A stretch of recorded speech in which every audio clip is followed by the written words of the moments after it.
I can see her Because name. you've seen so much. It's got to be told. It's just, and it's really interesting. In the Malpaso, context of you what know. you are advocating, because I am certain that in your classes you're teaching the business kind of stuff. Yeah. But you're probably teaching the culture stuff too. Yeah, Although- stories Well, come through. well, see, and whenever like you'll tell a story and I'm like, okay, I can't do this. I have to work with Traci because I don't have that. I mean, I can help, but I can't be Yeah. because I just don't have that background. And the funny thing is, I mean, this is something else. You look at my career, you look at my resume, and it looks very linear. You know, I mean, it looks easy. This went to this, went to this, went to this. And it wasn't like that at all, you know. I had to learn everything on the job. See, I love those when you've told those. 'cause And that and is I just, you know, I looked around and went, I want that job. Who do I need to know to get that job? And and I've gone into jobs having no idea what I was doing. But what I learned from Henry Rogers was, you're not stupid, you can figure it out. And I'd go in and figure it out. But I made a lot of mistakes along the way, business-wise, you know, because I didn't know what I was doing. Did you ever get to work with one of these production companies that you think that had the culture right Yeah. together? Well, yeah, Yeah. because you said that you. Well, I worked with Steven Soderbergh a number you of did? times. I worked with So that's how Imagine you got Films. The inside you saw. Yeah, I worked with Jerry Bruckheimer, because what they would do is most of these were negative pickups with the studio. Okay.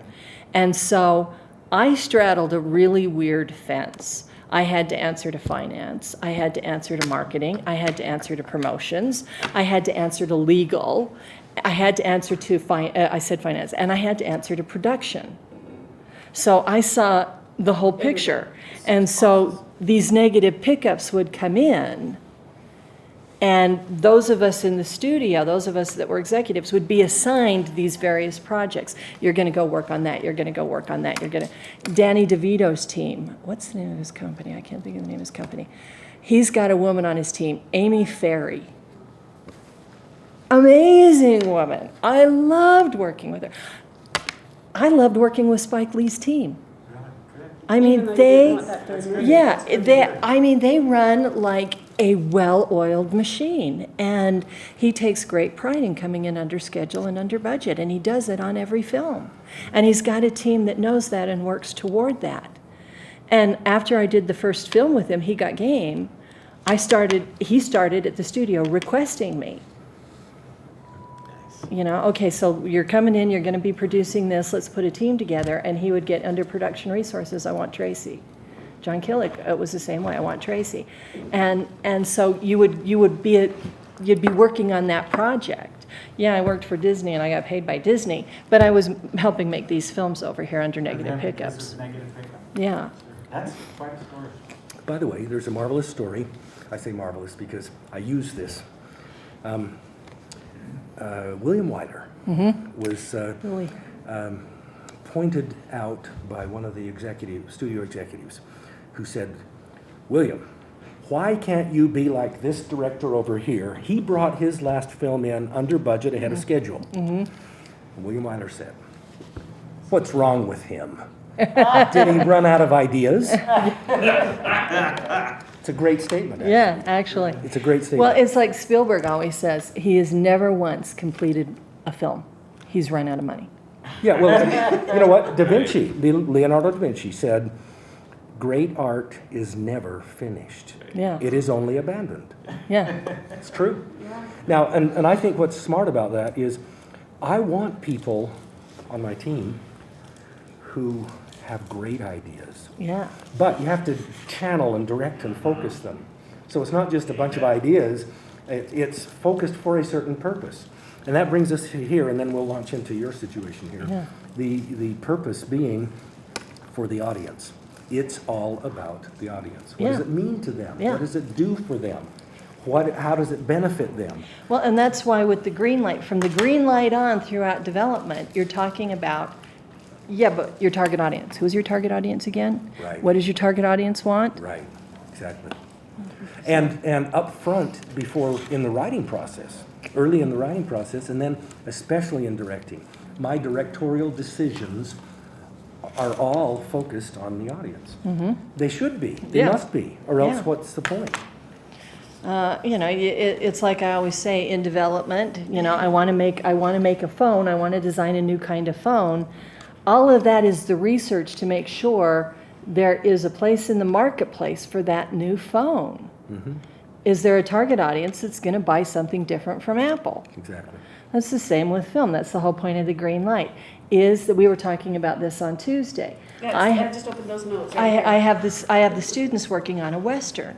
Well, if you look at the green light analysis under the genre, Western isn't a choice. It's action adventure, it's drama, it's romance, etc.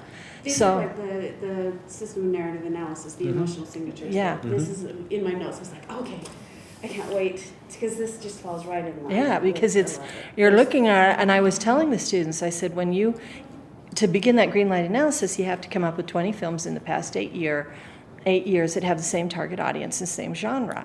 This isn't a But I love it Western. 'cause you This is added a, that they do it blind. yeah, That we would do it blind That because, you don't know, you're looking at the end, At the end marketing results, yeah. Not that, what were some of the movies that you named that are like The totally- Mummy, we were looking for action, adventure, romance for something called The High Road. And one of the top 5 that ended up being one of the top 5 was Crouching Tiger, Hidden Dragon. So What- who would ever put that? What? You don't normally put that together unless you've done an analysis or Yeah, because, you've done it's a analysis. totally different time period, it's a totally different country. No, it's an action, adventure, romance. Exactly. We're talking structure, we're talking Yeah, relationships. yeah. Character relationships. So I was really emphasizing with them, okay, when you do these, I'm sure you're going to have True Grit in there, and you're going to have Cowboys and Aliens in there, and you're going to have a couple. Yuma or something. Yeah, but the focus is you're looking at what is an action adventure drama, or a drama action or whatever it is you determine it Which is. is- So what's I so said funny about the the vast portion of the 20 films that you end up with that you're getting your numbers off of aren't going to be a Western. The Western is the skin. It's the skin. It's And- the and structure, storyline. The emotional signature Yeah. is the Because bones I of the- could tell when they were doing their business plan, and we're looking at this, and we're looking at And this, they and we're just looking at list this. Westerns. And I thought, yeah, okay, I'm going to have to say something because they're stuck on that. Mm-hmm. But again, they don't learn that until producing 2. Yes. And that's why I did the little tip your toe in, this is what you're going to do, and this is what you're going to focus on. And I like the term emotional signature. It's Yeah. such a great term, Yeah. has a And lot of Katie has meaning. adopted it now because she used to say. You "Well, came it's- up with that. It's dynamic signature. It's a dynamic signature. No. And I said, well, but I'm your interpreter. So I Remember call it those 2 emotional quotes, signature. one a from great James term. Cameron and one from Peter Gruber. You've got to, when they're coming out of the movie theater, watch the emotion. If you don't have the emotion there, you don't have a hit. You have the emotion, you got it. Exactly right. Now, directorially, I am trying to set in a scene when we're getting ready to roll. I am setting an emotional tone, Yeah, and so I don't know how some directors like to do this or not, but I don't very often shout or yell or say loud stuff. I mean, yes, I have an echo in Yeah. my first AD, Yeah. but I a lot of times will say, "Go ahead." Not always. I mean, yes, Yeah, it's yeah. action and we're professionals, everybody knows what that means. But I am wanting to have all of this dust settle and such, and look them in the eye, and then give them a gesture. and given the, well, It depends on the emotional tone I want. when I first was at Warner Brothers, there was a brand new repertory theater in Glendale, live stage theater called The Noise Within, and somebody told me they were looking for a stage manager, a production stage manager. And my first love is theater, so I was working in Warner Brothers during the day, and I was doing theater at night in Glendale. I mean, I don't recommend that, it'll kill you. But one of the directors there was Sabin Epstein. If you're in theater, you know who Sabin is. He's from, American theater, he's got Emmys, he's got Tonys, and I was used to the bombastic Charles Menton and some other things from BYU. And I'm watching Sabin direct, and he never gave notes. When he wanted something, he would say, okay, let's pause for a moment. So I'd, quiet please, and then he'd walk over and he'd talk to the actor, very low voice, face to face. And then he'd go back and he'd sit down and he said, okay, let's begin, have him pick up on this line. So I'd tell him to pick up on this line. it was amazing to watch. And I remember looking at him one night and said, Sabin, how come you do it that way? Why do you do that? I've never seen that done. And he said, because everybody has secrets, especially dramatic characters. And I went, this is like an entire MFA watching this guy direct, you know?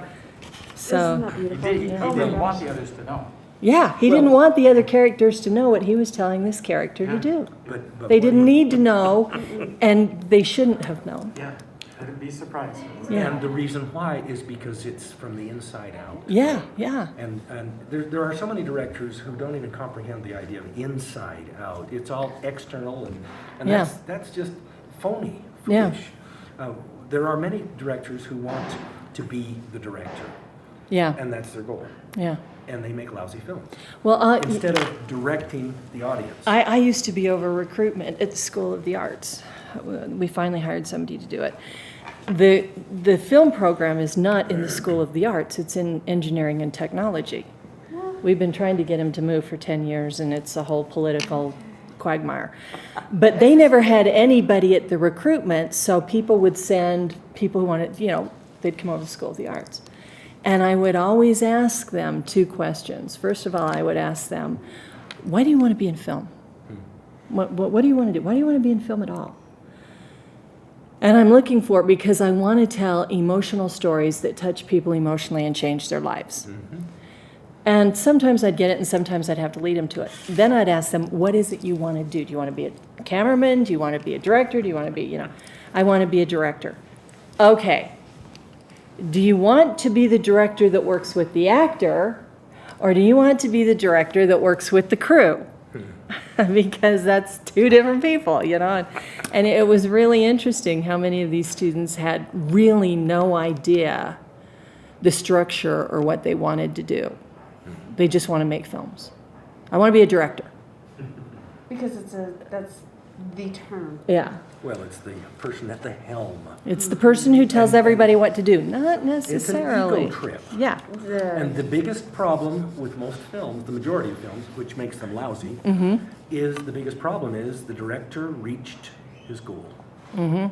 And the goal was to have an ego trip. To be in charge and tell people what to Yeah. He do. reached the level of his incompetence. Yeah. Yeah. Yeah. So that brings us back here, and then I want to Yeah. get us going here. But we are all about, and this is why you're here, why we're all here. We are all about deeply moving people and reaching them on a deep level that matters and stays with them. Now that can be comedy as well as in drama. Yeah, it could be horror, it doesn't matter. Yeah. And in that regard, it's the things that are of the heart and mind that stay with people, and that means stories. Stories are ideas put into action. So let's transition over to distribution, and I welcome your stories, even on emotional elements too. Yeah. I think these stories are valuable to us because it shows how things play out in people's lives. So give us the stories, give us the perspective, give us the nuts and bolts of distribution. Okay, well, we talked about, you've got your distribution money. So the first thing you do is the green light analysis. Now you've got the green light analysis, so you know your target audience and your genre, and your comparison and assumption numbers. So the next thing you have to do is you have to start gathering together your collateral for the bank loan to make the film. First piece of collateral is that U.S. distributor. And we talked about that last time, getting that U.S. distribution in place with all 4 of its windows. You get that started, you get your talk started with Universal for the U.S. distribution. Now you have to start taking into account we live on a flat earth. You can all join the member of the Flat Earth Society. And the internet has made the world smaller. I told you that story about that kid on the steps of Mongolia that was wearing the Magic Johnson tank top, Last place on earth you expect to see that. So now we have to look at the whole world. And the earning power outside the U.S. is going to far exceed the earnings from the U.S. as a whole. What percentage? 70 to 75%. Over? Over more than what you're going to make in the U.S. Almost double? Yeah, it's 3/4. It's 70 to 75% of your GBO, all 4 distribution windows, US theatrical, home entertainment, streaming, and television cable. You add all those together, and you add all 14 foreign territories together, and you're gonna make 75% more than you do in just the US. And so the first thing you want to do is you want to find a really good international sales agent. And there's 2 or 3 agencies in the Hollywood area. That's all they do. And what these sales agents do is they connect you and coordinate with you through the territories, the various distributors. They know the foreign territories better than you ever will. It's their job. It's not your job. So you want to start blending and feeding all the territories on a whole platform. You got to think the world as a unit. Now, one of the things that's really helpful is the fact that a lot of, you finish talking to Universal about setting up the 4 distribution windows for the US. My very next question is going to be now, where do you distribute outside the US? Who are your distribution partners outside the US? Can I talk to you about that too, or do I need to go talk to them directly? With the internet, you in many instances, you have one-stop shopping. So, okay, well, we distribute through so-and-so in Britain, and we distribute through so-and-so in France. Are you the person I talk to about that contract, or do I need to talk to them directly? Do I need to have my ISA, my international sales agent, talk with them, and then go from there? Another really good thing in your ancillary market is a lot of your big studios have publishing houses. They have they have music, Sony Music, Universal Music, DreamWorks Music for your soundtrack. I don't have to go talk to BMI or, find a music producer. You've got another, who do I talk to over there? Well, you talk to Steven Scott. Okay, great, thank you. Can I use your name? Okay, great. So in many respects, the world has gotten smaller and you can kind of do one-stop shopping. But you have 14 big markets. You've got the US, China, Japan, the UK, which is Canada, Great Britain, Ireland, Scotland. Australia and New Zealand are their own territory. India, France, Germany, Spain, Australia, and New Zealand, South Korea or Southeastern Asia, Italy, Mexico, Russia, and Brazil. And they are who oversee the distribution in their areas. They spend more on motion entertainment, picture entertainment, than any of the others. Yeah, if you want to, you can go talk to Yugoslavia and Sweden and Norway, but these are your big picture. This is your big territories. And we said at the very beginning, a balanced producer prepares their picture for the worldwide marketplace and prepares the worldwide marketplace for their picture in distribution. So these guys, like U.S. distributors, are always looking, they got to put movies in their movie houses. France does not produce enough films in France to fill their movie houses, So you're looking at future releases. This is why, even though it's counterintuitive, the more films you're working on, the better your deals are going to be. So I'm going to go in and I'm going to talk to you about distribution for inauguration. We should be ready, post should finish so-and-so, our U.S. distributor at this time. But we also have these other 2 films in development. And I want to talk to you about those and whet your appetite on those, because we want to do a deal on those in about 6 months. Well, what are you talking to them about? You're talking to them about future profit. What businessman doesn't want to know about that? So it keeps them, it lets them know you're not a one-shot wonder. I'm going to make this film and see if it's successful, and if it is, I'm going to come back and talk to you later. Let me ask you a quick insert question on that very topic. So is there validity, in your understanding of how things work, to the idea of 10 films, 5 of them lose all their money, and 3... 3 are going to do really well, and a couple are going to do average. It's just the law of averages. So that's fairly accurate. Yeah, and so where this might be hugely successful, this might be moderately successful, this one didn't do well at all. But a high tide raises all boats. In the ancillary markets, 5 to 10 years down the road, when you're into home entertainment, DVD, cable, and television, especially syndication, you're going to make it up. The Princess Bride bombed in the box office. It was a huge failure. It succeeded in the box office in Utah and Idaho. That was it. That was where it succeeded. It would be hard put to find somebody who doesn't know, hello, my name is Indigo Montoya. You killed my father, prepare to die. It found its audience in the ancillary market. And it's more than made up, it's ROI. Secondhand Lions is the same way. Good gracious, golly, you've got 3 Academy Award winners starring in that film.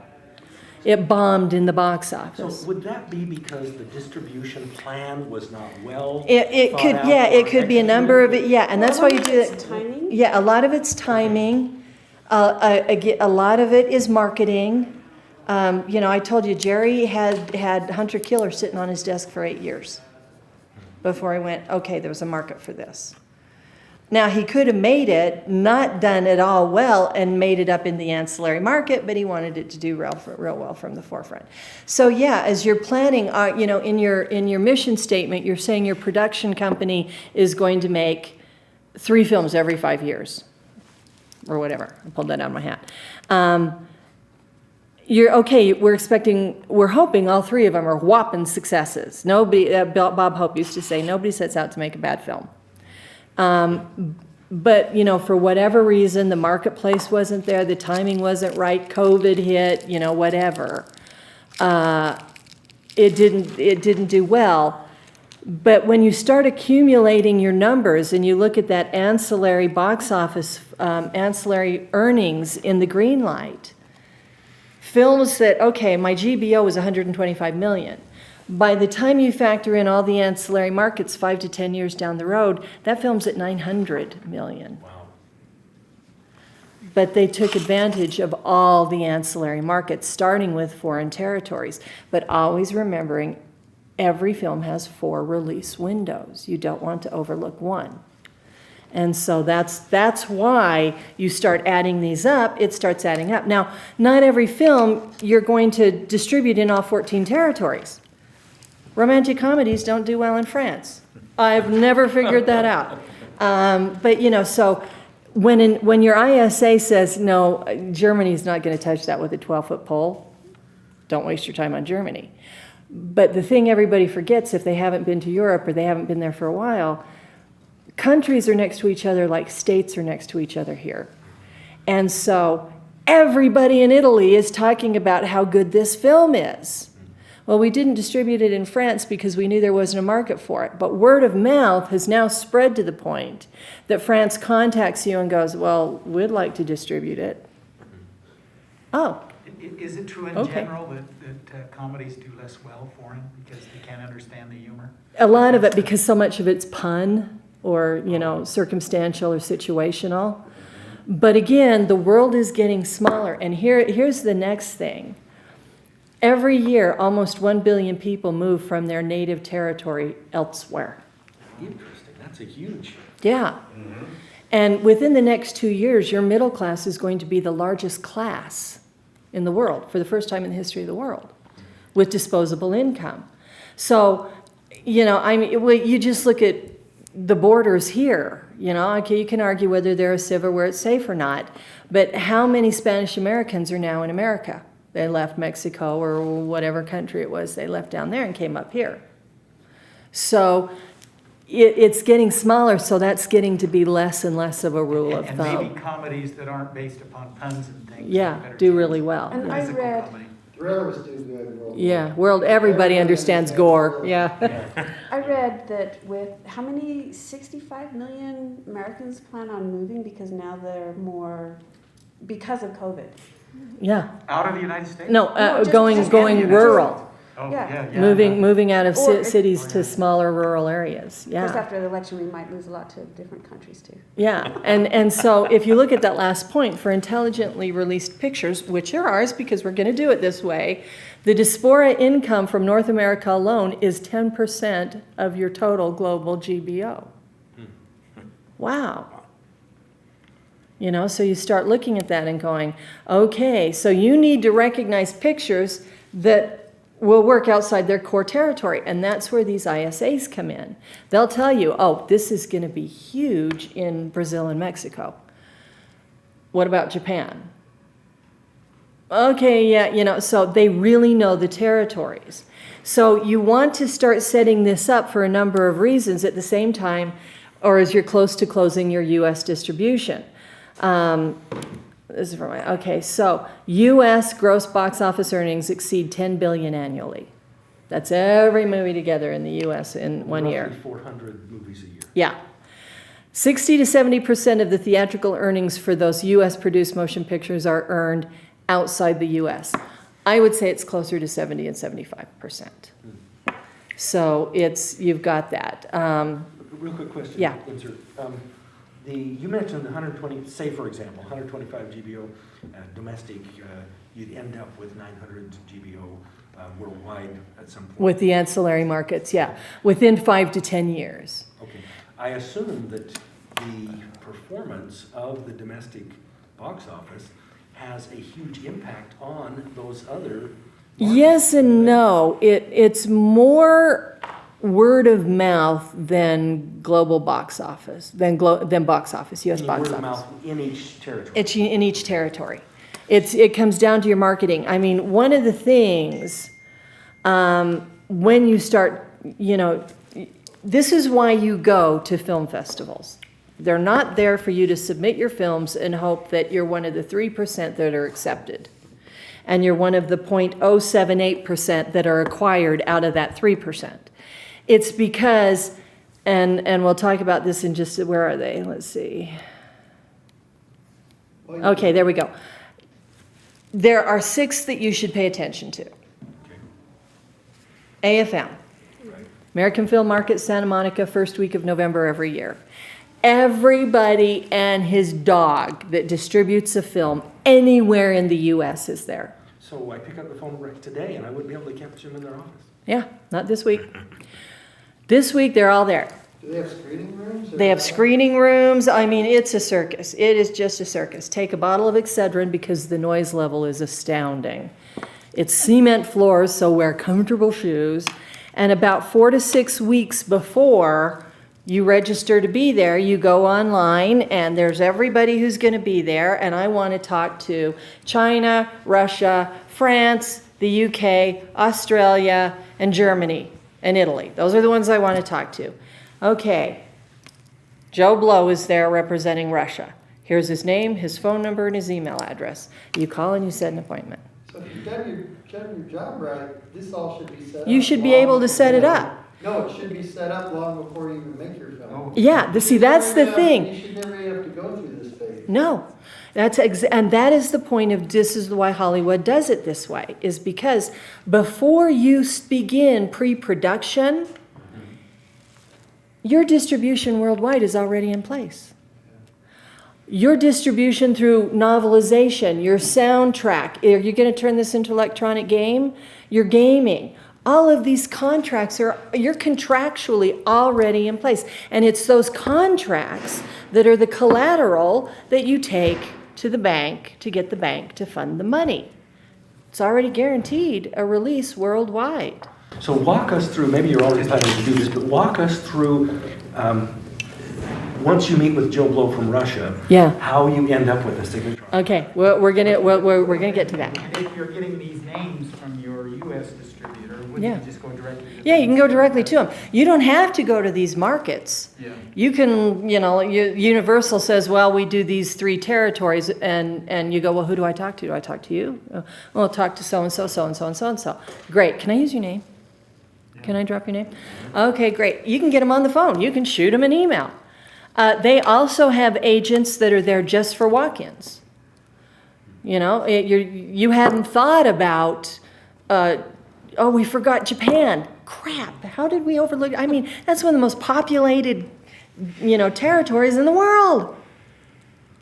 Oh, they're 2 rows over.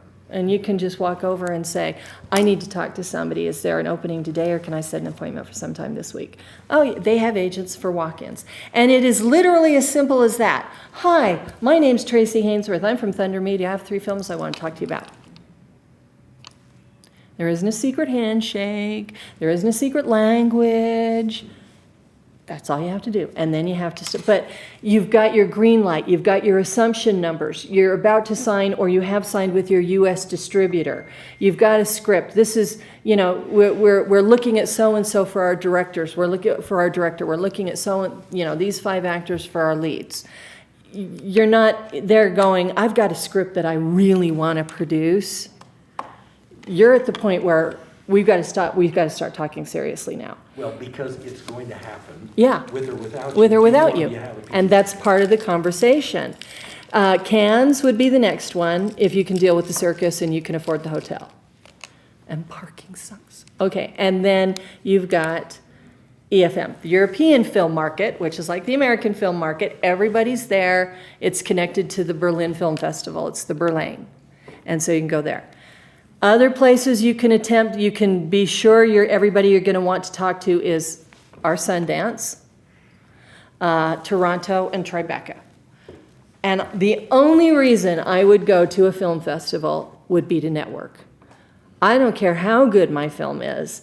The last thing I would be wasting my time on is submitting my film to film festivals, because you already have distribution in place by the time you're ready to submit a film to the film festival. You've already got your worldwide distribution in place. You don't need Sundance to acquire it, to select it, and Universal to acquire it, to distribute it, because you've already got distribution set up through Universal. You know what I've noticed? Anytime those films have the little film festival That little, winners, yeah. I'm thinking they're gonna be terrible. Otherwise, they would have had distributors long before they Yeah. had to get all Uh-huh. those different.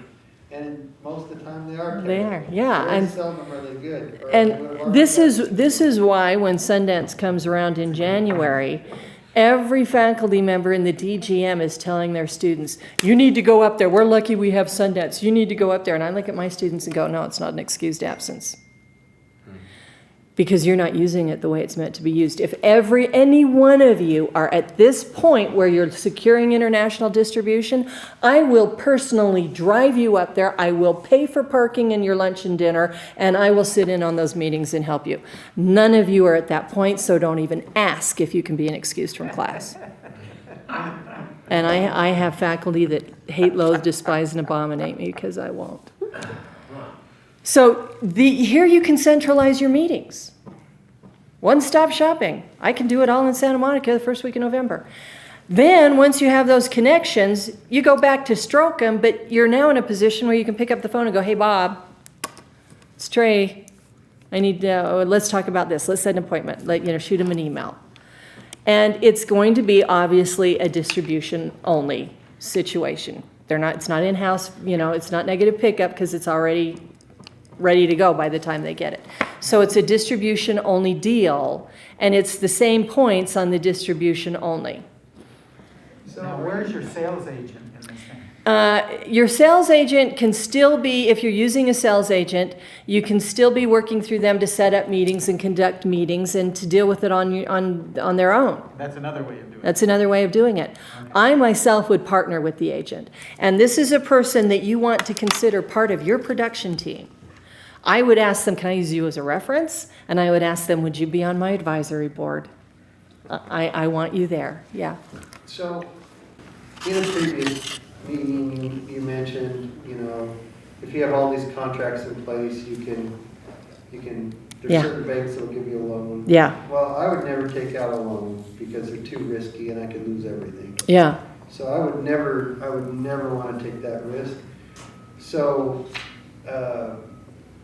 we would look for investors or distributors who are willing to put up money. So we found a distributor down in Los Angeles that said, okay, here's a list of names, a big, long, giant list of all these names. And there's a dollar figure next to every one of those names. You get any of these people in here, you get 3 of them, we'll add up those dollar figures and we'll give you that money in advance yeah. for your film. They're pre-sales. They're pre-sale advances. And they're generally on foreign territory, you get a pre-sale advance when you sign, when your distribution deal with them based on a percentage of what the estimated box office is from that territory. And this goes straight into an escrow account because it's towards production, not development.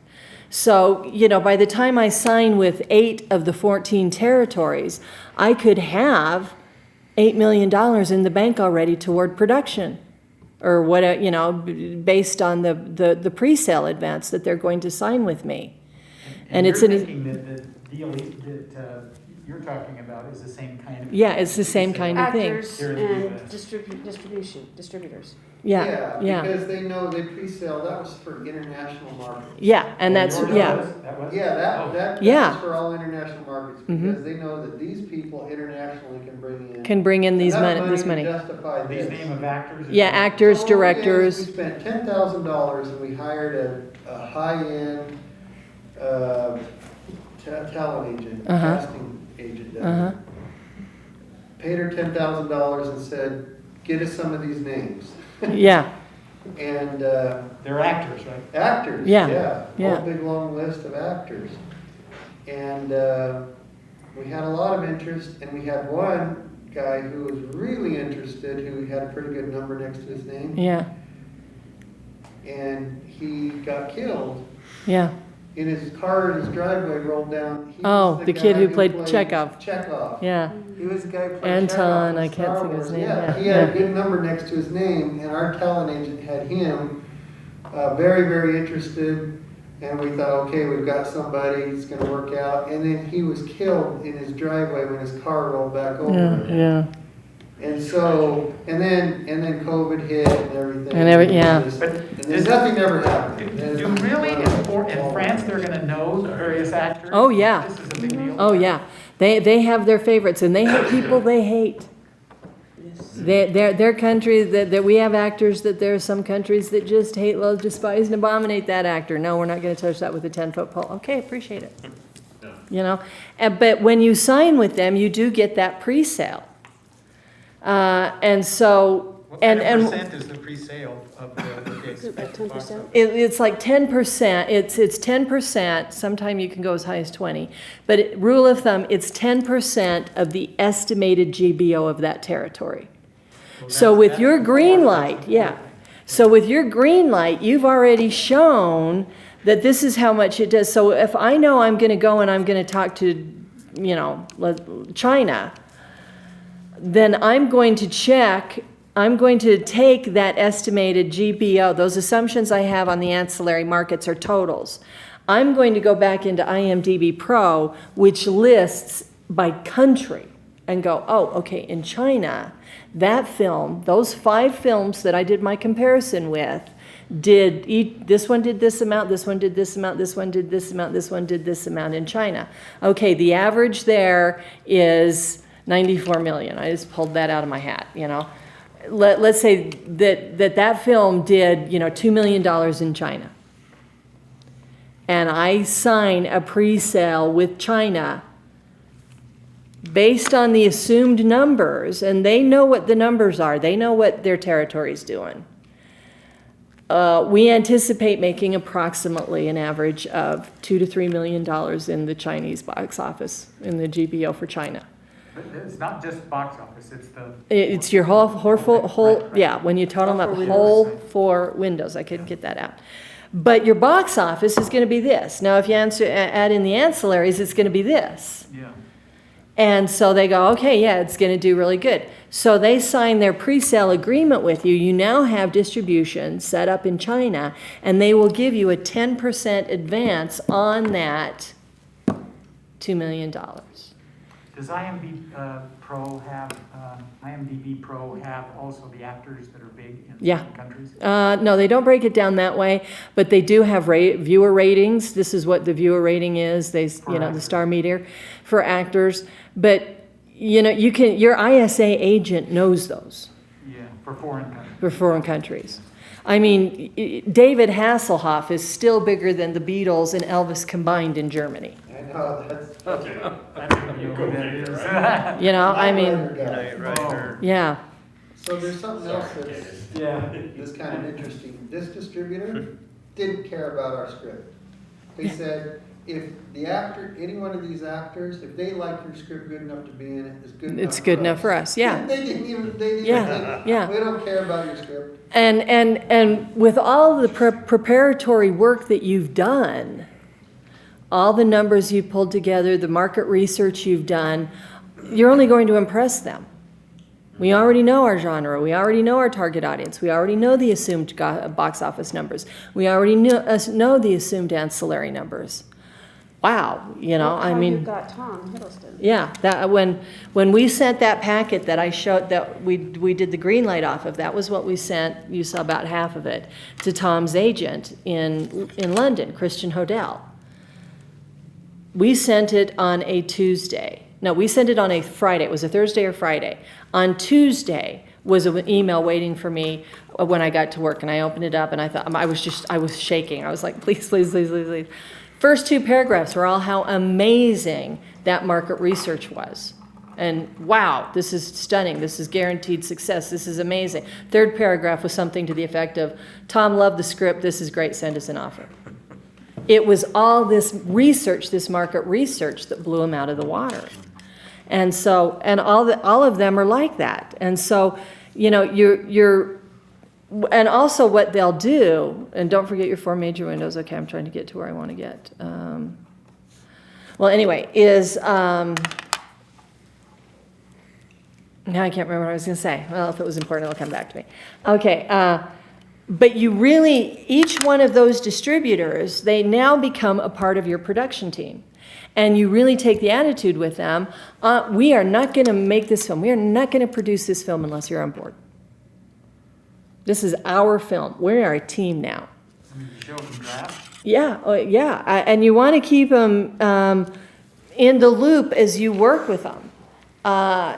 You know, and again, like your U.S. distributor, they're not going to sign on this first meeting. This first meeting is, let me introduce ourselves. Here's our information. This is what we want. This is what we're anticipating. Second meeting is, these are the directors we're looking at. These are the actors we're looking at. How does that work there? How does that work with you? It's not until the fourth or fifth meeting that you start going, okay, now let's get down to brass tacks and let's see if we can make this deal happen. And you are our distributor for Russia. We're not talking to anybody else.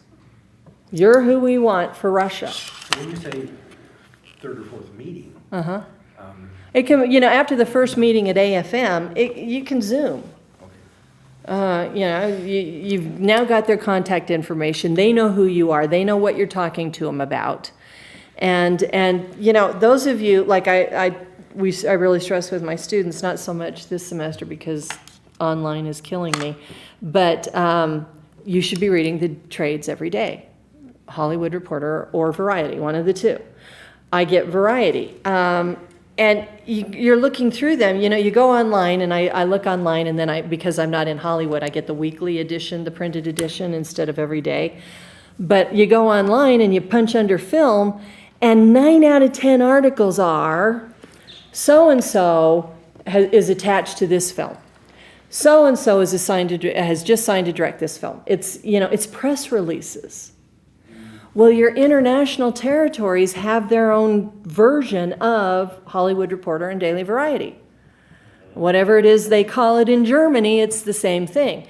So once you sign with these guys, just like your U.S. distributor, they're now a part of your team. And on your activity flow projection, every milestone you hit, you know, technically you only need to check with them once a year. That's baloney. Every time you hit a milestone, you let them know, we just signed so-and-so as director. We now have so-and-so attached to the film. We just signed so-and-so for the film. And they send out the same kind of press releases that Variety and Hollywood Reporter do. So they are preparing the industry in their territory for your film. And they're preparing the marketplace for your film because now word is out that there's a film coming in a year that's starring David Hasselhoff, and Germany can't wait. And so you're already preparing the marketplace for your film in those territories, because as you let them know your milestones, they're sending out those press releases. And when you finally sign with them, they are going to give you, it used to be a printed packet in a manila envelope, now you get emailed, the campaign packet. This is all the marketing tools they want from you to market the film. The making of interviews. How many photos do you need? How many personal interviews do you need that are geared toward that territory? And unfortunately, it would be really nice if they would all get on the same page, but every frickin' one of them are different. Go, And so I've now I know what Universal wants for the US distribution, and I know what the UK wants for their marketing distribution, and I know what France wants, and I know what Germany, I know what these want. All of that has to go into your shooting budget and your shooting schedule. Because you can't go back after the fact and go, oh crap, we didn't get an interview with Robert on this, and Germany wants it, and Robert's in New Zealand making another film. Your checklists. So it's part of your checklist that you have to have that in your shooting schedule and in your production schedule. Deliverables? All of those deliverables, everything that they want. And what you're going to get, okay, wait a minute, I'm trying to find out where I want to get, because this is from class notes. Every one of those territories are going to have creative suggestions geared toward what is successful in their territory. Now, you can lead a horse to water, but you can't make it drink, and you're not going to please all of the people all the time. And so it really yes, we are fascinated. We want your creative suggestions. But you have to understand, we have creative control, and we're making a film for the worldwide marketplace. We can incorporate that suggestion. That what we can't. Same with actors. You're not going to please everybody all the time. You're going to tell your territories, this is who we're looking at, and they're going to go, oh, you have got to sign her. You have got to sign her. Well, we sign her. And you just have to go back and go, we weren't able to make that deal happen, but we made this deal happen. You're going to get creative suggestions. First meeting, focus on the creative aspect. Leave the distributor perform most of the picture's audience and comparable picture research and analysis. Producers should not be offended by distributor skepticism or lack of enthusiasm. Just like I said with your US distributor, don't expect anything but oh, that's really interesting. Okay, yeah, we'll look at it. And you're thinking, no, you're supposed to be really excited. This is the best film since the Ten Commandments, and you don't know why you're getting it. If the distributor... It's like products. Yeah. People come here all the time and they have products. And they're like, oh, this is going to be the biggest hit ever. And they have all these big presentations planned. Like if it's a pet product. Yeah. The pet industry is It's going to change it. $10 billion a year industry or whatever it is. We feel like our product could take 5% of the market share, easy. Yeah. And $500 million is what this should bring in, and we're like, Yeah, right. okay. Yeah, we'll get back to you. But Yeah. every one of them thinks that They've got the thing. next million or Yeah. billion-dollar idea. Well, and that's why the market share analysis that you've done here with your green light, yes, these are assumed numbers, but these are assumed numbers based on comparisons that are highly accurate. So I can show you literally how well Olympus Has Fallen has done worldwide. I've got the numbers right here. I can show you. So, and when you gear the analysis to them specifically, so yes, worldwide, this is what this film has done. I can tell you what this film did in Germany, because that's who I'm talking to. So the fact that you have done your homework to that point negates a lot of questions, a lot of skepticism, and a lot of negativism, because you've already anticipated the question and answered it. And You're so, doing this before you nail down the various actors, right? yeah. You're still in the process. This is who we're talking to. We're very close to hopefully doing a deal with so-and-so, and we have so-and-so attached. And it's not unusual for them to go, well, you know, so-and-so does really well. We'd really like to see them in your film. Okay, let me see if we can make that happen. I'm not making. Can I use your name? Yeah, can I use your name? I'm not making any promises, but that's a great suggestion. That's one of the funnest things I really like about my students when they do their bank loan package, is they have to, you know, they're presenting on the film and they've done the analysis and yada, yada, yada. And they close with, these are the actresses we're looking at, these are the actors we're looking at, and this is why, and there's a cumulative. 9 times out of 10, at least 2 of the companies come up with people we never thought of. And I go, that is a brilliant idea. We never thought of him. Ken, let's add him to our list. So, you know, if they look at you and go, hey, Keanu Reeves does really well here, any chance you can get Keanu? Man, I never thought of him for that role. Wow, that's a fascinating idea. Let's put him on the list and see if he's available. First of all, we got to see if he's available. You know, so you're doing that. You cannot go into these meetings with too much information. Information is power. Okay, so casting ideas wise, you need to make a list of 20 or so names. Yeah. Because somebody might say, oh, I love the script, but I am totally unavailable during this whole time period here, and that's far beyond our adjustability. You know? Yeah. So even though they'd love to do it, they just And keep in mind, this is what you're doing at your beginning of development. You're in the first 6 months of your development process. Very first time I came here, how long did I tell you development lasts? 24 months. We're not going to start pre-production for 18 months. So, you know, the very first thing you do, and I'll ask the students this as they tell me, yeah, we're looking at so-and-so and so-and-so. Are they available? Look on IMDb. Tells what they're attached to and what their schedule is. It's fairly accurate. And the first time I said that, about 5 years ago, you know, you got this, no. And now the students, I always bring that up, and they will say, yes, we've checked, and that actor is available for this 6-month time period. They're not attached to anything in that time period yet. Okay, because what you're paying them 18 months out is a holding fee. You are holding June 2022 to December 31st, 2022, open for me. You are not taking any work in that time period. That's what our contract states. Because what does an actor or director have to sell?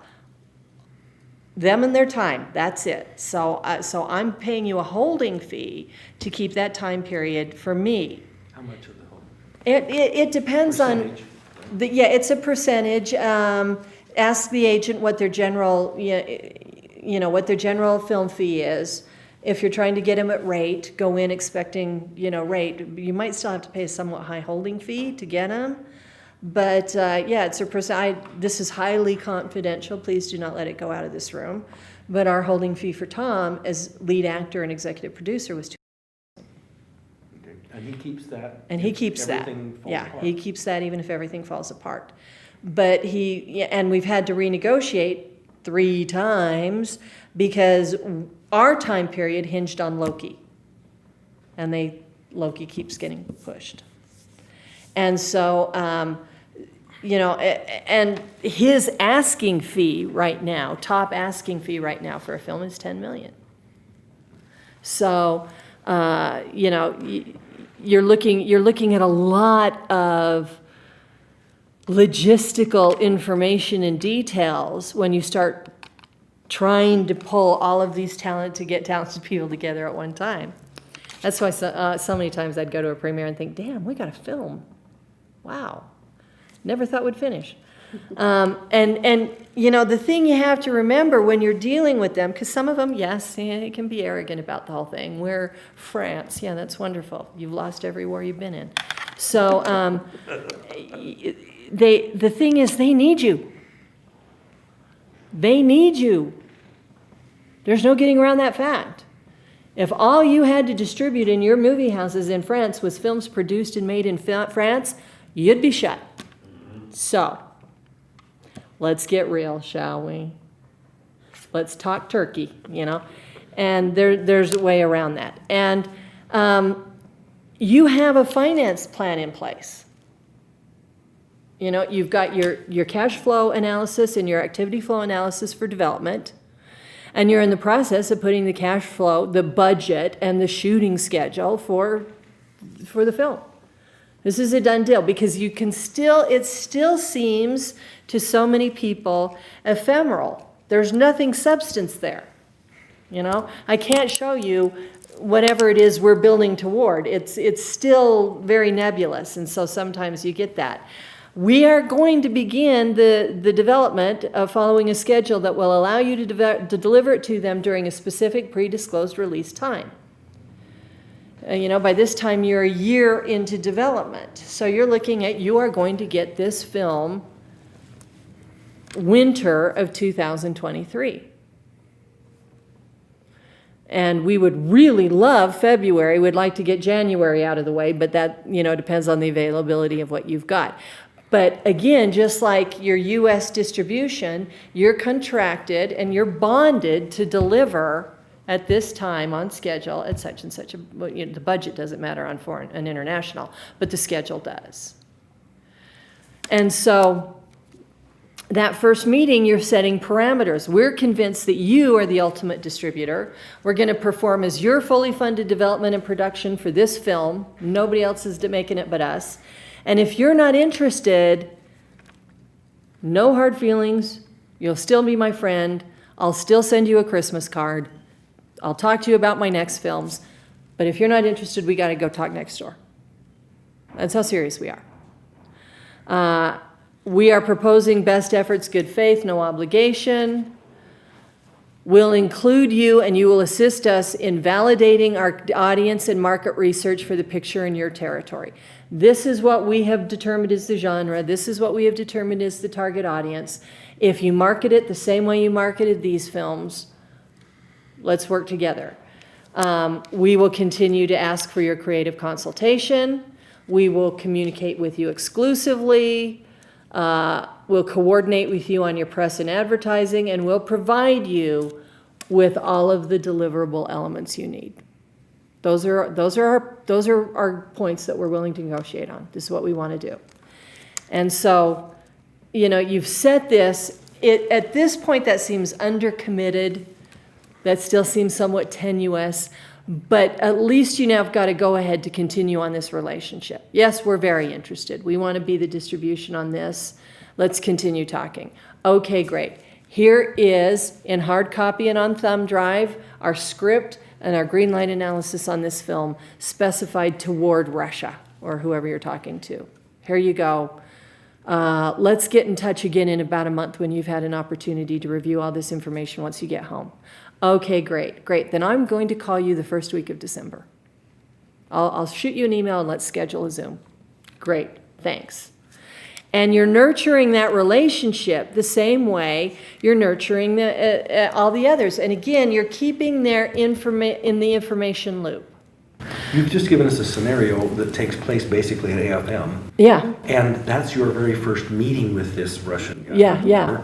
And the person has not read the script yet. No. He only understands what you've expressed, which has been distribution logistics. Yeah. Domestically and for them. And not necessarily names attached, or maybe a few. Yeah, maybe. This is who we're looking at. Your second meeting is when you're going to talk about, let's get specific on who we're looking at for our director. And this is who we're looking at, and this is why. You know, and these are the actors we're looking at. We're very close to attaching so-and-so and so-and-so. So again, you're slowly building this relationship tighter and tighter and tighter and tighter. And they feel like they have some creative say in it. Oh, man, he sucks in Italy. You don't want him here. Okay, that's good to know. Yeah, okay. Didn't know that. Yeah. Do producers, like name a big name producer, do they help sales? Yeah, they can. There are names that you consider who's above the title. So if I found like somebody like John Carpenter, Yeah, who's kind of an old has-been, not really doing anything anymore, and said, hey. but has an amazing filmography that is recognizable. Name. Yeah. Would you be an executive producer on this film? We'll pay you these points. Yeah, Yeah. Yeah, just think about names that are currently above the title or recognizable names that have been above the title. So, I mean, I know some phenomenal producers that if I told you their names, you'd never heard of them. But then you know the ones like, Steven Soderbergh and Ron Howard and Brian Glazer and Steve, you know those names. But how many of you know who Tom Jacobson is, or how many of you know who John Killick is, or how many of you know what's Sam's name? Sam Mercer, Hunt Lowry. Oh my gosh, most amazing man. He was my mentor at Disney for 3 years. Love and adore that man. His filmography is amazing. so how old is he now? No, I would say he'd be in his late 60s. So he might be willing to do executive producer? Yeah, yeah. Okay, so an A-list actor who was A-list 25 years ago might be willing to come on board for a whole lot less expense Yeah. right now Yeah, for a role that's appropriate for their age. yeah, And everybody knows their name, Yeah. their marquee name. You would do that also with executive producer? yeah. Oh, if I could get Hunt Lowry or Sam Mercer on a film, I'd do it in a heartbeat. Those two, oh my gosh, two of the most amazing producers I ever worked with. Look up their filmography sometime, it'll blow you out of the water. But they're not names that went above the title, so they aren't recognizable. But boy, do they know what they're doing. Oh my gosh, do they know what they're doing. John Carpenter's Dark Highway. That might work. Yeah, Well, you name the director as that, but a No, producer. production, We would have our a own. John Carpenter production, a so-and-so. yeah.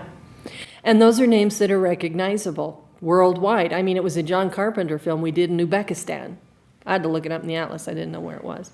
So, and you wouldn't believe the shots we had to get for that. But yes, so the second meeting with them, you're hitting on these specifics. And as soon as we assign somebody or we get them attached, we're going to let you know so you can send out your press release. And so you're keeping them in the loop on that. And they're going to begin their promotion and advertising.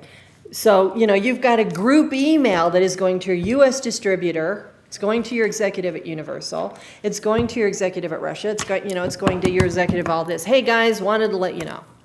This is where we are. And you include everything in there that you would be included in a press release. And then they'll take it and they'll run with that. And then the process continues throughout development and even into initial pre-production as you're getting closer and closer to delivering what they want. Pre-sale licenses from one or more international territories are your collateral element.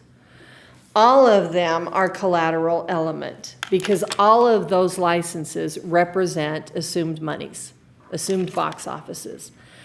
Whoops, didn't want to do that. So only pictures that are likely to succeed in a given territory, but you already know that because you did your green light analysis, are going to get the pre-sale commitment. But you've already done your analysis that proves this target audience, this genre, if marketed this way, is going to get these results. Now, when you look at comparables, John Carpenter. the comparables I would normally think of would be ones that American audiences know. But would you look at a different set of comparables for different? You certainly could go that deep. You certainly could go that deep. But keeping in mind, they're going to market it not as a comparable that was made there. They're going to market it as a U.S. film. So you're better off staying with the U.S. recognizables than going, this love story that you filmed in France 5 years ago did so well. No matter how I try, I'm not going to make my film look like a French film. Well, what I'm getting at though You want is- apples is- to apples. Yeah, what yeah. What I'm getting at is that say you look at a bunch of comparables and you have like 7 comparables. Oh, uh-huh. You're only going to really look at 3 of them in detail, maybe 4 here in the green light process for them. But number 6 or number 7 that didn't really make the cut and you're thinking Yeah. here might be doing really well in Germany, so So that's where substitute you- it. okay. Yeah. And that's why you get all that information when you're doing those 20 films. Nobody wants to go back and try to recreate the well. What do you mean we don't have the GBO on that? Of course we should. It was one in the top 20. Well, you know. So when you're first pulling all of that comparable information together on the 20, get it all at the same time. It'll save you so much. And then create a library. Because one of the things we discovered was a lot of the same names keep coming back up. And the first year, you know, you'd look at Nick, or Cassandra, one of the two executive assistants that helped us on this. Well, we just used that film 2 green lights ago. What do you mean you don't have the numbers on it? And so we started a library and kept all that information. Now, you know, we would maybe, you know, you'd go in and you'd update some of the numbers, but you already had the number of screens when it was released, what the cast and what the cast and directors were. You know, you already have what their budget was, what the P&A was. Okay, it's been 2 years since we looked at that. We have to adjust that, you know, budget number from 2016 to 2020, but we already have, we don't have to go looking for it. So my recommendation is, with your very first green light, those very first 20 films, start creating a library of the information, because you do not want to go back and look it up. Before you change that slide, Mhm. I'm still stuck on the bank financing thing.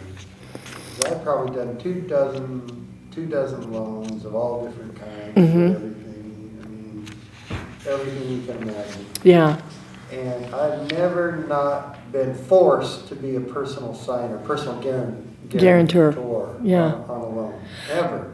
Are you telling me that you can, a bank will finance you without? if you go to one of the 5 banks that have entertainment divisions and understand entertainment,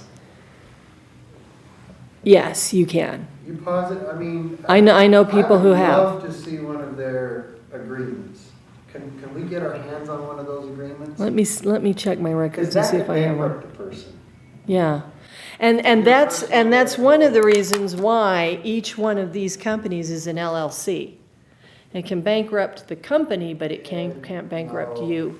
No, they still make you the personal guarantor. Yeah, I have never heard of anybody being a personal guarantor on one of these bank loans. I can even shoot Hunt an email and ask him that. I'll have LLCs, 3 LLCs deep before it gets to me, and they will still make me on it. Yeah. Guarantor, doesn't matter. You haven't been working with one of those banks then, that understand the industry.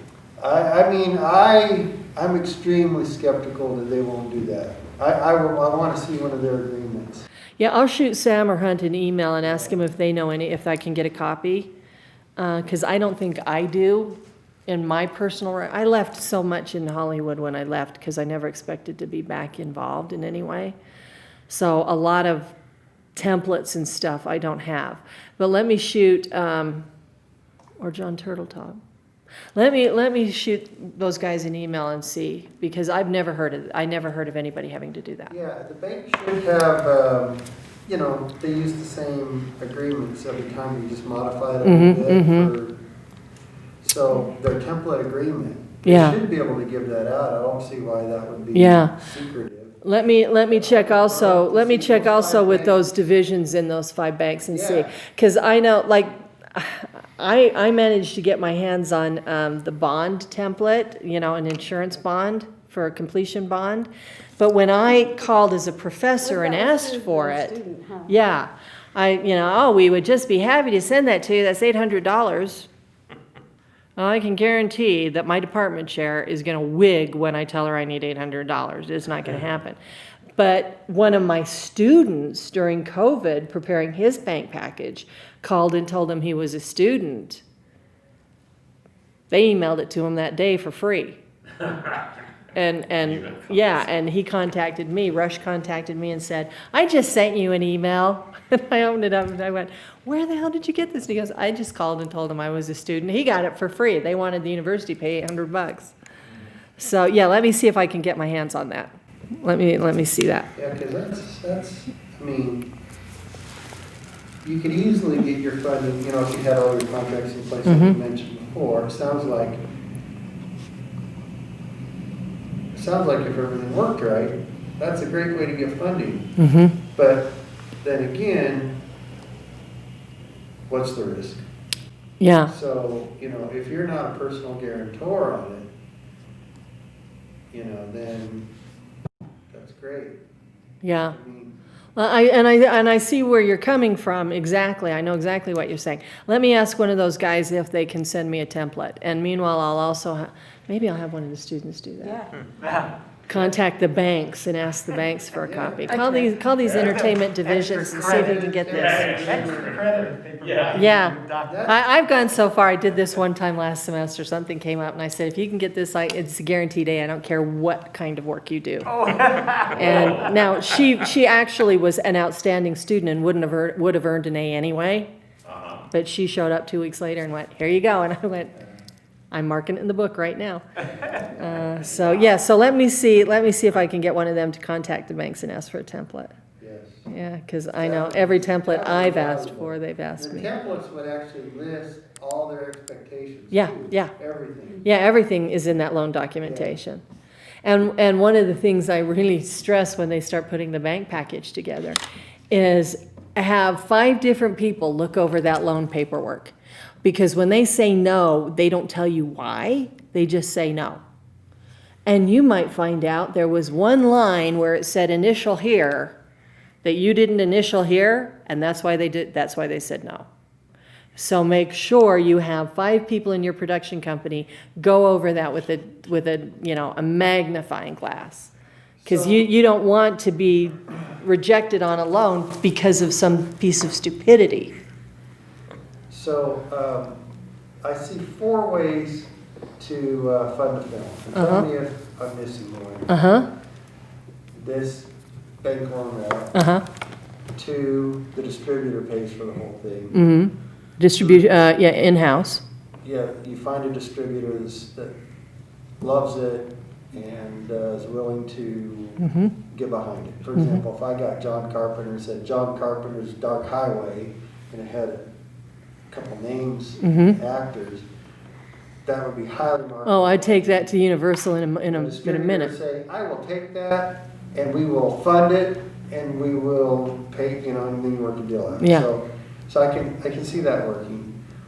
Next would be you fund it yourself. Yeah, And then next would be you find a bunch of investors, businessmen, mm-hmm, whoever, mm-hmm. people. Those 4. Yeah, and with those investors, I'd do a private placement memorandum with them. Yeah. PPM. And, yeah, PPM. And I've got a template on that. I did get that one. They only wanted 175 for that one, and Kim Oh, yeah. sprung for it. Yeah, I understand all that. But yeah, Is there and any those are other routes you know of other than those 4? not honest. Yeah, Not honest? you could always rob the bank, but yeah, no, those would be the way. That would be the way.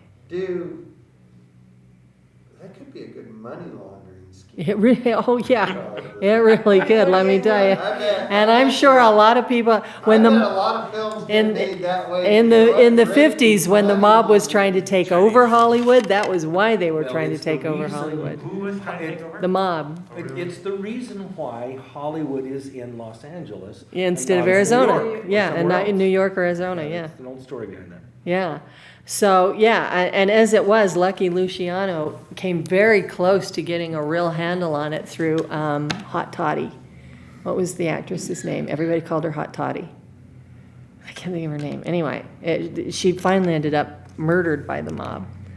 I've got a great book on it, and one time Dad came down to visit. He was the one who gave me the book, and there are a bunch of photographs in there, and we went and found where her nightclub was and followed the path to where she was murdered.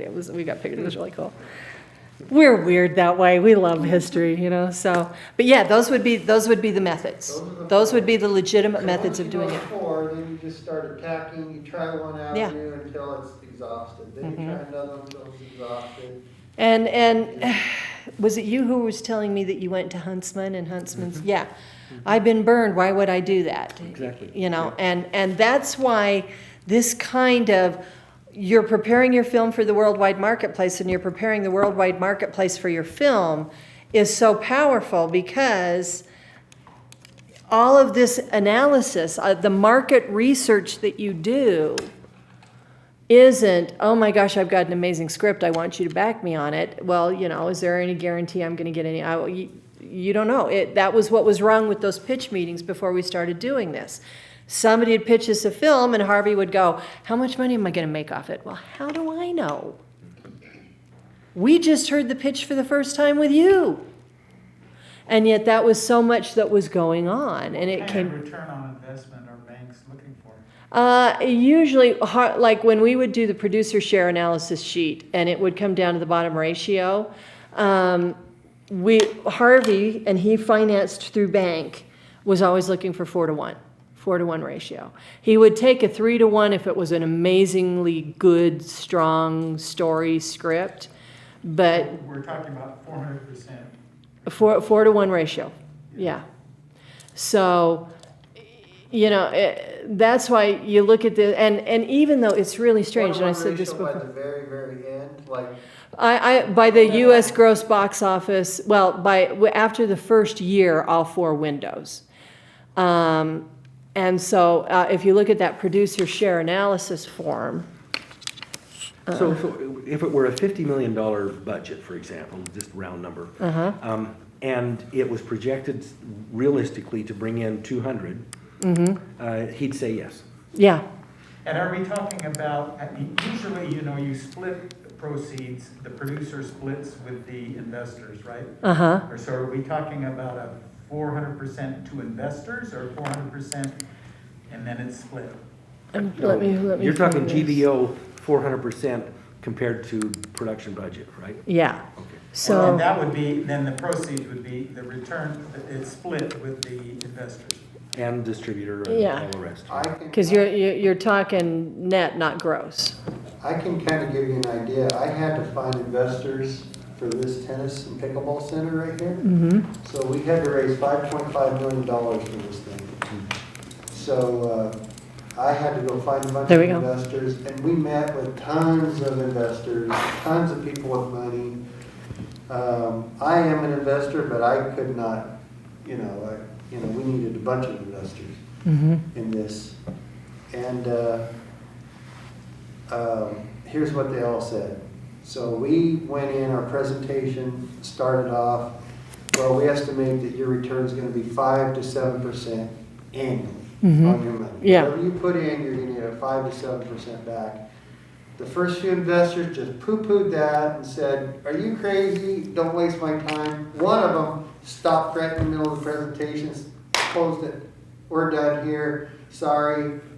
I'm not, literally just cut us right off. Yeah, And so we found out that these investors, they want a minimum of 10% back on their money per year. Minimum.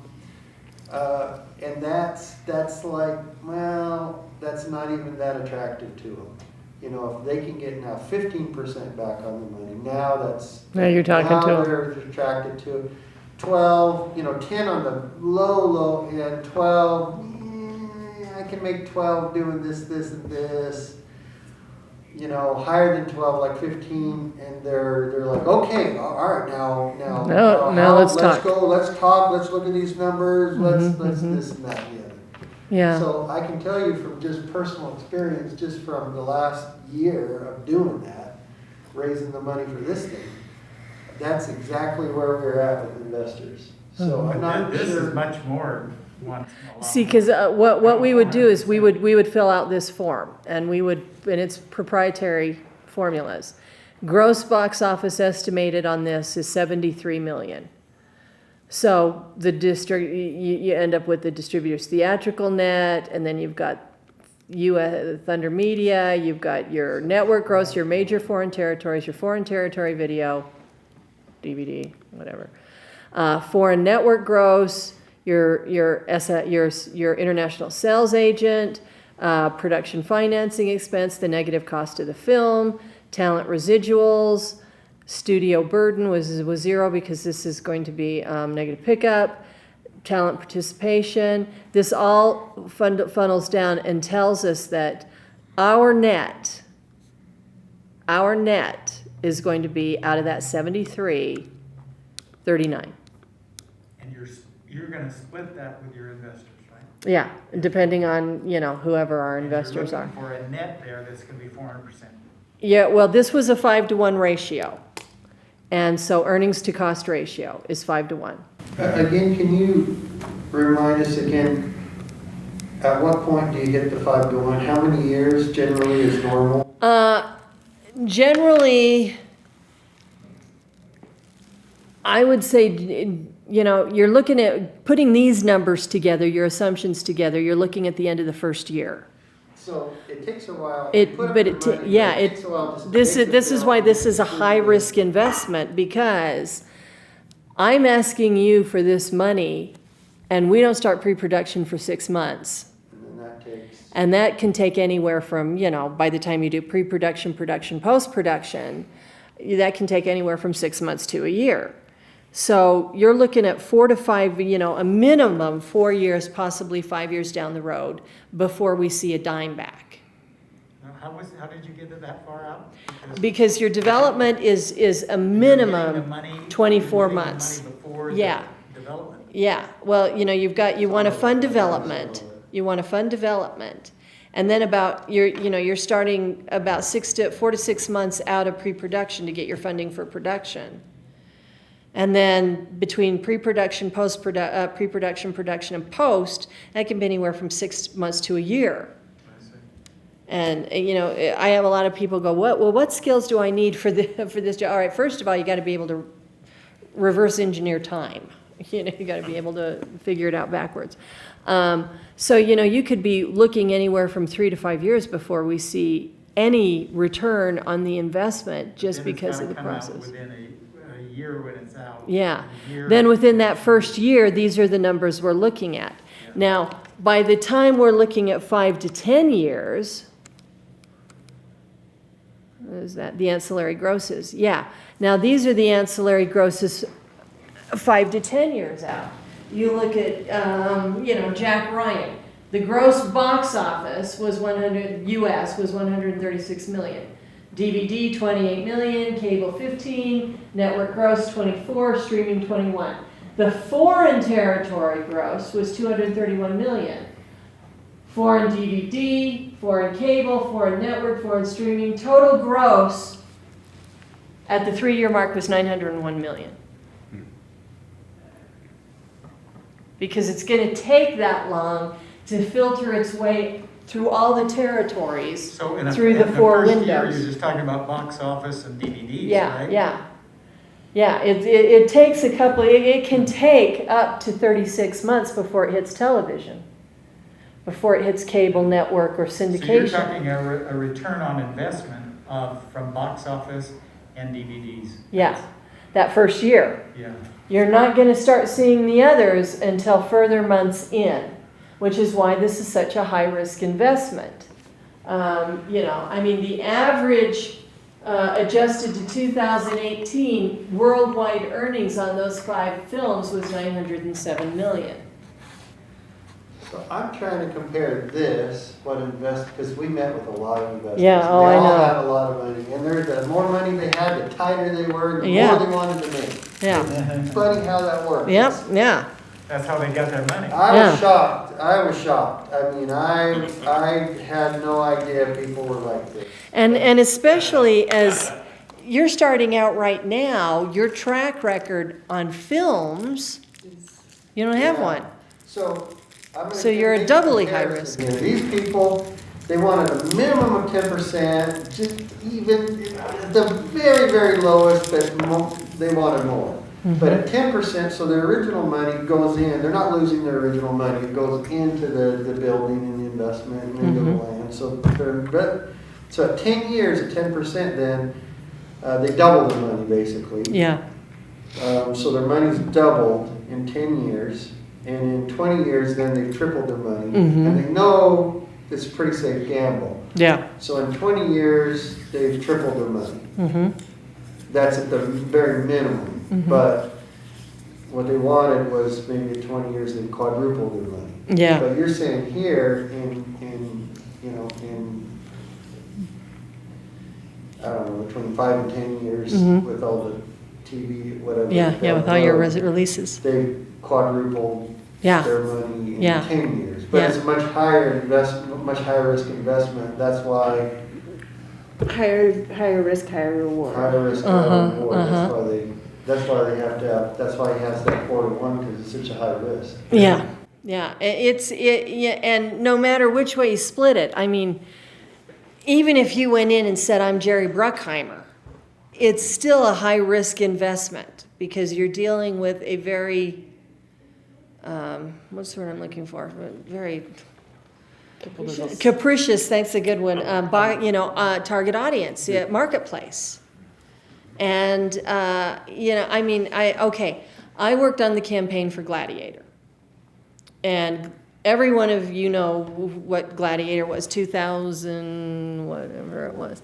Yeah, something like that. And we swept the Golden Globes and we swept the Oscars.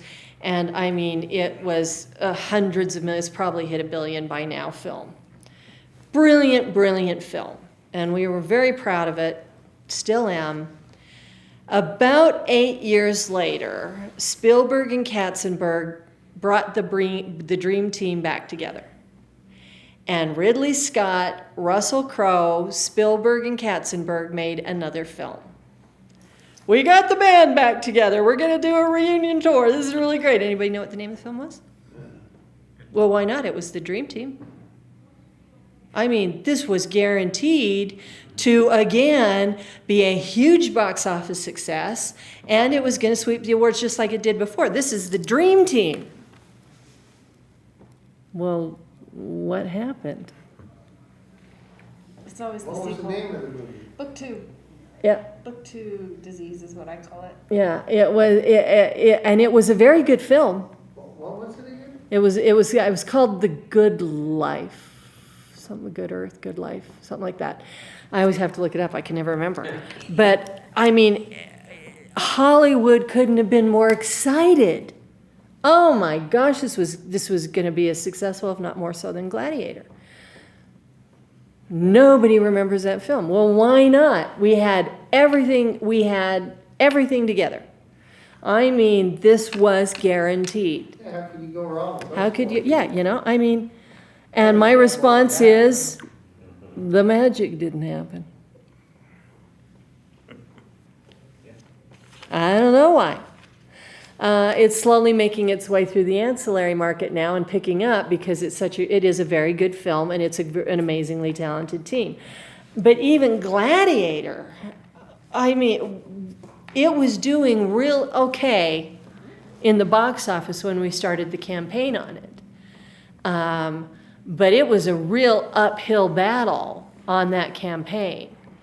We literally put a plan together of 25 things we wanted to do or accomplish on this campaign, knowing we were probably going to get 10 or 12 out of the team. And we put this, Chip Sullivan and I put this together, and we went in and we presented it. We had Jeffrey Katzenberg, Ridley Scott, Russell Crowe, Spielberg, and who played Joaquin Phoenix. I can't think of his name. And we said, okay, and we put this whole presentation together. This is what we want you to do, knowing out of the 25 things we were going to get 10 or 12, if we were lucky. And we finished this presentation. Chip did it. I was sitting in the back trying to be invisible. And I remember that all these men kind of looked at each other and looked at Ridley, and Ridley turned around and went, okay, when do we start? And I'll never, Chip went, when do we start what? And Chip said, when do we start all that? They gave us all 25. We couldn't believe it. We expected 10 or 12. Our whole schedule just went into the toilet because we had only scheduled 10 or 12, knowing we weren't going to get the whole thing. So we literally stayed up that night. I remember sitting in his office and we ordered pizza 3 times that night, and we had to redo the whole schedule because we knew it was an upward, it was a real battle because, I mean, it's Gladiator. It's about gladiators killing people. And this is terrible. Oh my gosh. And they were willing to put the time and money into the campaign. Oh my gosh, the budget on that was amazing. But the return was amazing. But the one they did 8 years later, nobody's heard of. And, and people will go, why? My answer to that is because the magic didn't happen. And I can't tell you how to make the magic happen. I mean, Dana and I would go in and we would present these analyses to Bob or Harvey, depending on if it was Miramax or Dimension Films. And they'd be really impressed, and then we'd walk out and we'd go to lunch, and the two of us would look at each other and go, they might as well just pile the money in a pile and light a match. We can't guarantee, these are assumptions.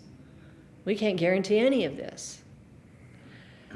And it was surprisingly accurate, and it surprisingly worked really, really well.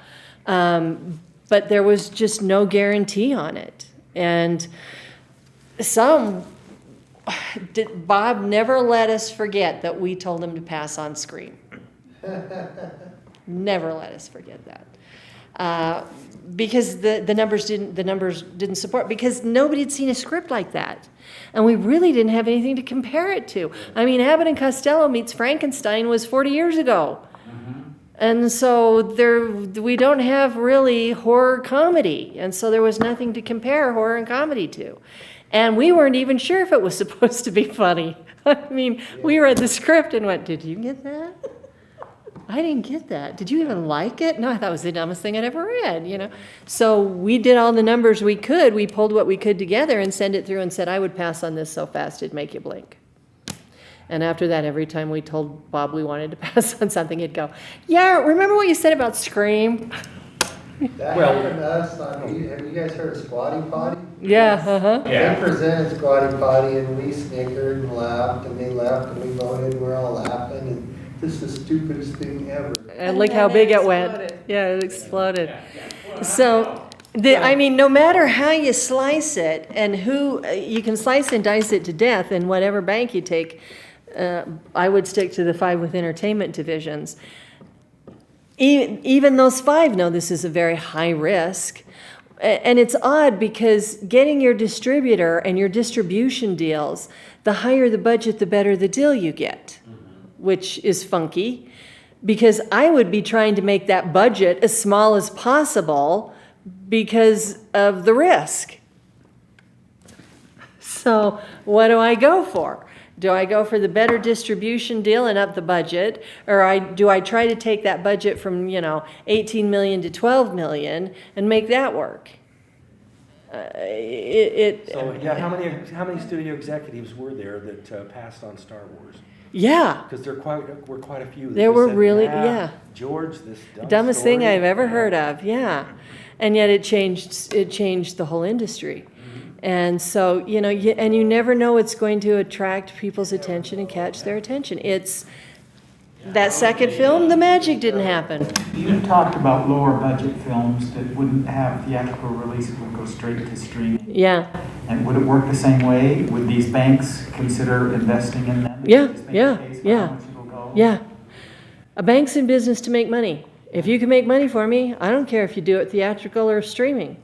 I just want to see how you're going to do it and how soon I'm going to get my return. And the one thing you've got going on these investments is the fact that everybody and his dog thinks that the film industry is romantic and exciting. And they want to be part of it in some way. I mean, there's nothing more exciting to these investors or these promotion people to come and visit the set. And they get to the set, and there's a whole bunch of hurry up and wait. Yeah. And why isn't anybody working? Well, trust me, they are. Okay, quiet on the set. Here comes, oh, this is the star. I get to be the star. This is so exciting. Action. 3 seconds later, cut. And everybody, and they're sitting there all day going, this is so cool. And I'm sitting there thinking, do you know how much paperwork I have on my desk I have to get back to? And I'm sitting here babysitting you. Okay, but that's the one thing you've got going for you is everybody wants to be involved in the industry in some way. Yeah. And so you've got that mystique and romanticism that can carry you a little ways. And every promotion deal I did, everything like that, I always had executive. They would fly. I'm sorry, we're filming this in Vancouver, and you're in Texas. You're not going to LA. We're filming it in Vancouver. That's fine. When can we come and visit the set? Okay, we'll make it happen. And, and they would come out and spend 2 days and think that was the highlight of the year. By the way, would you think that more runaway production is likely in the future than less, just because of Streaming and. Yeah, I think you're just gonna, Or what way? more runaway production from leaving Hollywood and, yeah, in other words, helping us out perhaps a little bit? yeah. Yeah, I mean, I got out of, I was mad as a wet hen when I had to leave Hollywood. I had a great career. I was never coming back to Utah. Period, why did period, you period. come? Family. I had to come back to take care of family. And so I came back, I left Hollywood just really pissed I had to leave Hollywood.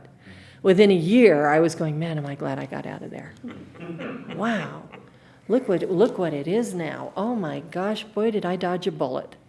And a lot of people are feeling that. And you now have, is it Amazon or Netflix that just bought how many $100 million down in Arizona? It's building a studio down in Arizona, and they're building one up in Canada. And we've got the one in Park City. It's not great, but it's better than nothing. And so you're really seeing this. Yeah, I mean, it's just really getting, things are picking up outside of Hollywood. And incentives and tax rebates and whatnot that the states offer are really great. They're very, very helpful. You just need to look at them really closely to be sure that you've dotted the I's and crossed the T's and made sure, oh, we hit October and ran out of money, sorry. And that happens. But some of them, that's why George is doing so good. I mean, I'm sorry, the humidity's there 98%, and they got bugs the size of B-52 bombers. But a lot of filming goes on there because of the incentives and tax breaks. How can we help incentives happen more in Utah here? It's done through the legislature. Medium level is all. Yeah. being more. It's done through the legislature. And quite frankly, in my humble, unsolicited, nobody wants opinion, our film commission office sucks to high heaven. It is not a service office, and it needs to be. I mean, the best film commission office I ever dealt with, oddly enough, was New York. I mean, they will literally meet you at the gate and drive you to the editing bay that you want. Here you get, well, if you check our website, we have everything listed. They will come and get you and take you there. I mean, they are so service-oriented, and it's New York, for the love of Pete, I've got another investor question, because Uh-huh. that's where I'm at. Yeah. On my trial, skipping in that, some tweaking, but, so if I wanted to go out and find investors, I think it would be easier to get investors to invest in a film than, say, a tennis center. I would say, yeah, Because it's more probably. glamorous, and Yeah. there's potential for higher, you can flaunt these numbers in front of them. Yeah, yeah. But at the same time, you know that maybe only 1 out of 20 films ever makes any money. It's better than that overall. How do you tell 'em? Overall, it is. How do you tell them? You have to give them a PPM, which Yeah. is basically truth in advertising. A PPM tells Yeah. what is, no matter what you said when you talk to them, that's. Here's the here's reality. the risks, here's what Yeah. it's really gonna be. But at the same time, what do you say? You say to them, well, 1 out of 20, there's only a 1 out of 20 chance. There's a 5% chance. Well- you will ever see your money back again. Yeah, I mean, you gotta be honest. with You them. got to be honest with them, but it's not that negative and not that scary a story. I mean, you've pulled these assumptions together off of 20 films in the past 8 years. That's a fairly high percentage because you're talking genre and you're talking target audience. And so you've gotten much more specific in your marketplace than we're releasing a film and the general public's going to come see it. The general public probably only goes to see Disney cartoons. Every other film has a very specific target audience. And this target audience wants this. And I've got the numbers on the 20 films that we compared it to. These were the 5 we chose because the numbers most closely followed ours. But I can show you these other 15 success stories. And, some of them, you look at that and some of them, the budget was 20 million and they made 30. Some of them, the budget was 20 million and they made 2. But those aren't the kind of films that you're making because they didn't do it. It comes back to that Huntsman. I know what film it was because that individual is on the committee to create the producing track at UVU. And I got the names of all the 4 producers that are on that committee to create the producing track. Please note, gentlemen and lady, I was not asked to be on that committee. Why not? I have because the guy who's head of the film program and I lock heads all the time. He's a Utah guerrilla filmmaker. But he was on that committee, and I looked up his filmography. It was a $15 million film, and it garnered 70,000 worldwide. But boy, he has a famous name, and he made a $15 million film, so he's got to be on this committee. Well, I looked at, he didn't do any of this research and marketplace research. He didn't have any of his distribution in place in the US, let alone worldwide. He didn't even know what I was talking about when I talked about the other 3 distribution windows. I mean, he didn't have this kind of preparation and knowing how to prepare the marketplace before he sold the product. He went and he made a film for $15 million and then went, now, what do we do with it? How do we get our money back? That's why you get these films like, was $20 million budget and we made $1 million. Okay, I want to know what you did in development. I want to know the steps you did in development. And 9 times out of 10 from those people, you're going to get, what's development?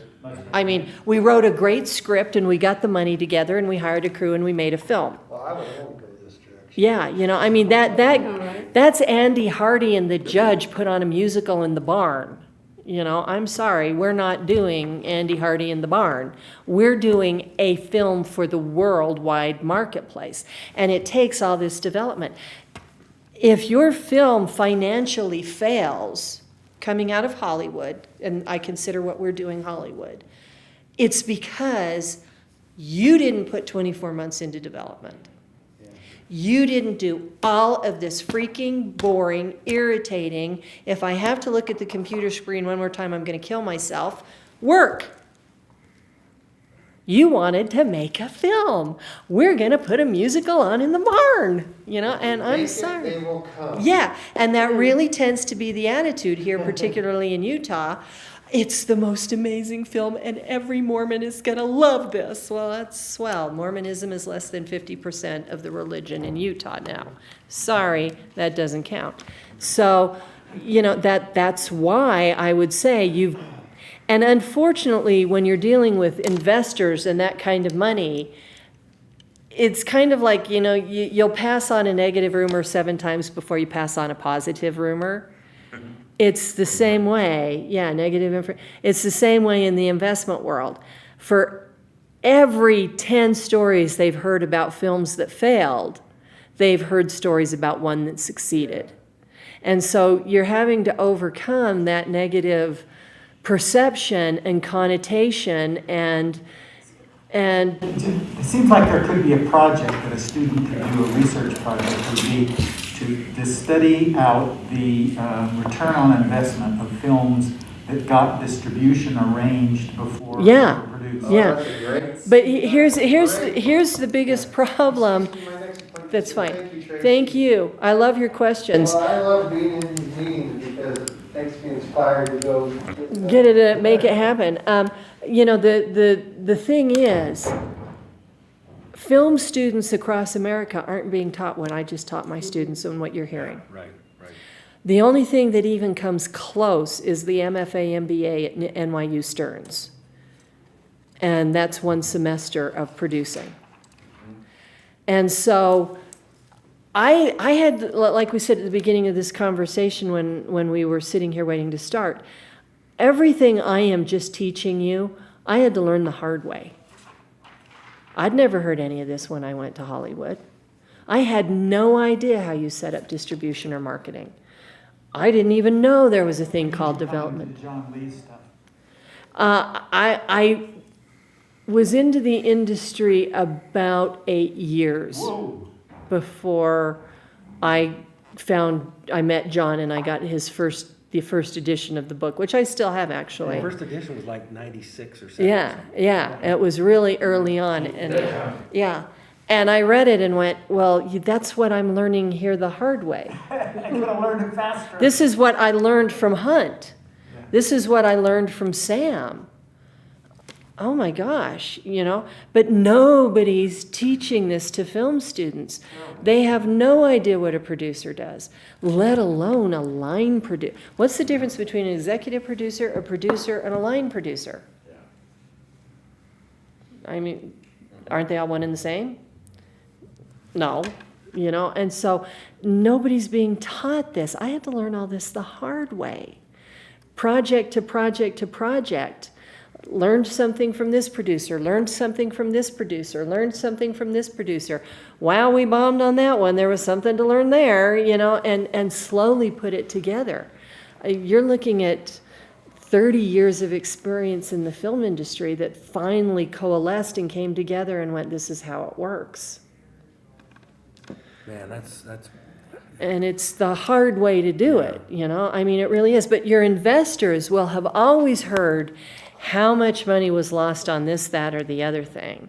But that's why those 20 films whose genre and target audience are exactly the same as yours, let's learn from what they did. And they all, to one extent or another, succeeded. See, investors don't know this information No, either. no. And so they're totally flying blind. Yeah. So the bottom line is, That's why there we're are- reading this report out loud. Yeah. there are two separate and distinct skill sets in filmmaking. Mm-hmm. I mean, skill sets, because all huge amount of stuff goes into each one of those skill sets. And so what you described with this fellow who got the $15 million to make a film, Yeah. he's really good at skill set 2 Yeah. and lousy at skill set 1. Well, but to give him his due, he probably doesn't even know skill set 1 exists. Right. I mean, yeah, I can be overly critical because I'm pissed I wasn't on the committee. But every producer on that committee he's the only one who's produced a film over $1 million. Most of them have averaged between 300 and 500,000. And not one film any of those men on that committee have made has made a dime. Right. I've seen that a lot. Yeah, I've seen that a lot. And yet they're building the producing track in the film program at UVU.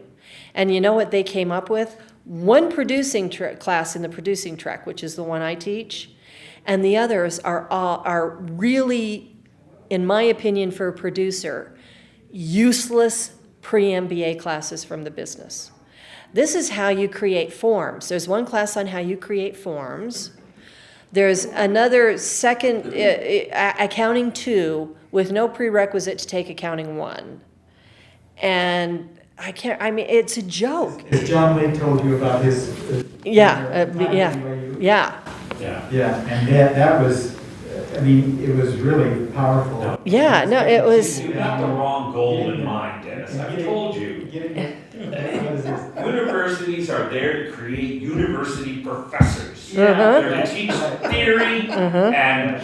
they are there to add to the body of knowledge. Yes. And at BYU, some of the professors just ended up saying, one of Make money on a 1,000 book of or our a movie. graduates will work on a feature film. Mm-hmm. And then I want to say, then why are you doing Why are you this? teaching it? Why are Yeah. you doing this? That my final year in graduate school there, when I'd made it very clear, the week after I graduated, I was heading to LA. I can't tell you, the week after I graduated, my last year of graduate school at BYU, I let everybody know I was heading to LA a week after I graduated, and I was going to work in the film industry. I can't tell you, not just faculty, but students that wanted to know why I was doing that and wasting my time because I'd never make it. And if I did, I'd probably fall away from the church. Yeah, exactly, exactly. Well, the 24 years I was an executive in Hollywood, I had a temple recommend all 24 years. I was Young Women's President, I was the Gospel Doctrine teacher, I was the Laurel Advisor, I'm sorry, no, I did it. I had a temple recommend and I was active and I paid a full tithe and I did everything I was supposed to do. So, but all I heard that year was, you're never going to make it. Metten at my orals, last question, looked at me and went, what makes you think you're going to succeed? You're a woman.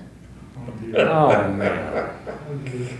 Oh. And I just, This is just fuel for yeah, and I just looked at him and I went, and I'd been in my orals for 3 hours, and if the word crucified brings anything to mind, that's what they did to me. And I just looked at him and the other man and I said, because number one, I am damn good at what I do. And number two, failure is not an option. And I ignored him and looked at the other four and went, I don't know if you're finished with me, but I am so finished with you. You And said that. I did, I said that. I got up and walked out. Congratulations. They had already signed my 2 theses. They had already graded my comps.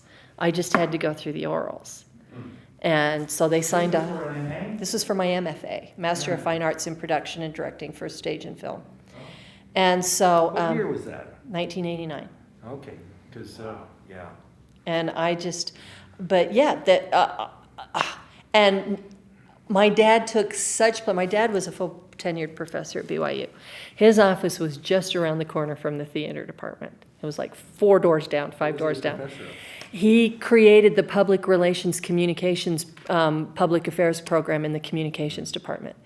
And he took such pleasure in deliberately going out of his way to bump into Metin and go, have I told you lately what Traci's working on? Let me tell you what Traci's working on. This is great. We're so proud of him. Good for him. He would just deliberately go find him and bump into him. And then he'd call me at Warner Brothers and he'd go, guess who I told you? This is great. You should have seen the look on his face. This was so funny. I was like, Dad, you realize we're both going to hell. I know, but it's so much fun. Yeah. So, yeah, they were completely against me going to Hollywood. I didn't stand a chance of success. And to give them their credit, I knew a lot of people that went to Hollywood and the brakes never broke their way. And they left. Yeah. I mean, I lucked out in a lot of ways. And the very first job I got there, somebody opened the door for me, or I wouldn't have gotten in. So, it's 6 of one, half dozen of another. So, have you written a lot of these things down? I mean, you've got the PowerPoints, you're teaching the class. Just PowerPoints, and that I didn't want to do. When I found Kelly Crabb's book and the other book on the biz, what frustrated me most in creating the class, producing 1 and producing 2, was everybody taught what you do from pre-production on. Just about every book out there is what you do from pre-production on. There's nothing about what you do before pre-production. How do you prepare? How do you get the money? How do you get the contracts? How do you sign people? How do you negotiate points on the gross with your actor? There's a formula for it, but none of that was written down. I couldn't find a book on it. And my dad kept saying, well, you write the book. And I kept looking at him going, I don't want to write the damn book. I want somebody else to have written it so I don't have to. And, I knew John's, and I'd planned on using John's latest edition. And then I found Kelly's book and this other book on the biz, which were lifesavers. I just know I haven't written anything down. In fact, it's so funny because people will go, oh, really? Tell me a story. And my mind goes blank. But we'll be in a conversation and talking about something, and something will come on, and I go, oh, did I tell you that Sylvester Stallone story? That is so funny. I got to tell you that Sly story, and it'll come to mind, but I don't think of it off the What top the of my stories head. do, and I mean, we're all about stories, but what stories do is they put in context the application of the principles. And so the stories are really, really valuable. And I try to remember them as I teach. I'll try to I'll try Yeah, you to do. say, They're fun. They're you my know. favorite part. I don't write them down either, though. yeah. I mean, But I feel, having taught for years, I feel almost ashamed that universities don't do better. No, they Oh, do. man. It was, And you take these kids that have got talent and Yeah. want to do something worthwhile, and you're going to throw them into something without any background. how Well, they can we do make a that in- living. Right. It's- In the School of the Arts, we do that in every area of the arts, music, dance, theater. We teach you how to paint. We teach you how to dance on point. We teach you how to play the French horn. And then we graduate you, shake your hand and go, best of luck. And we don't teach them how to make a career out of it. right. Do you, I had Kelly Crabb's son come to my office one time, uh-huh, and he said, and he was a musician. uh-huh, and he worked with his dad, and he made so much money. He Yeah. did so well. Yeah. He had weekend gigs. He said, I want to study Western philosophy during the week.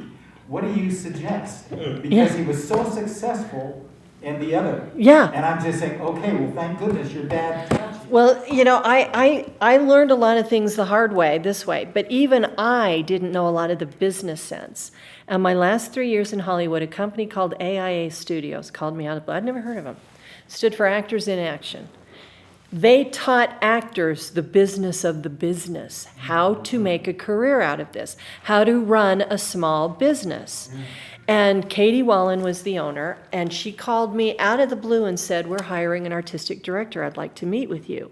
And my first reaction was, that's lovely. Who the hell are you? You know, I mean, I had never heard of him.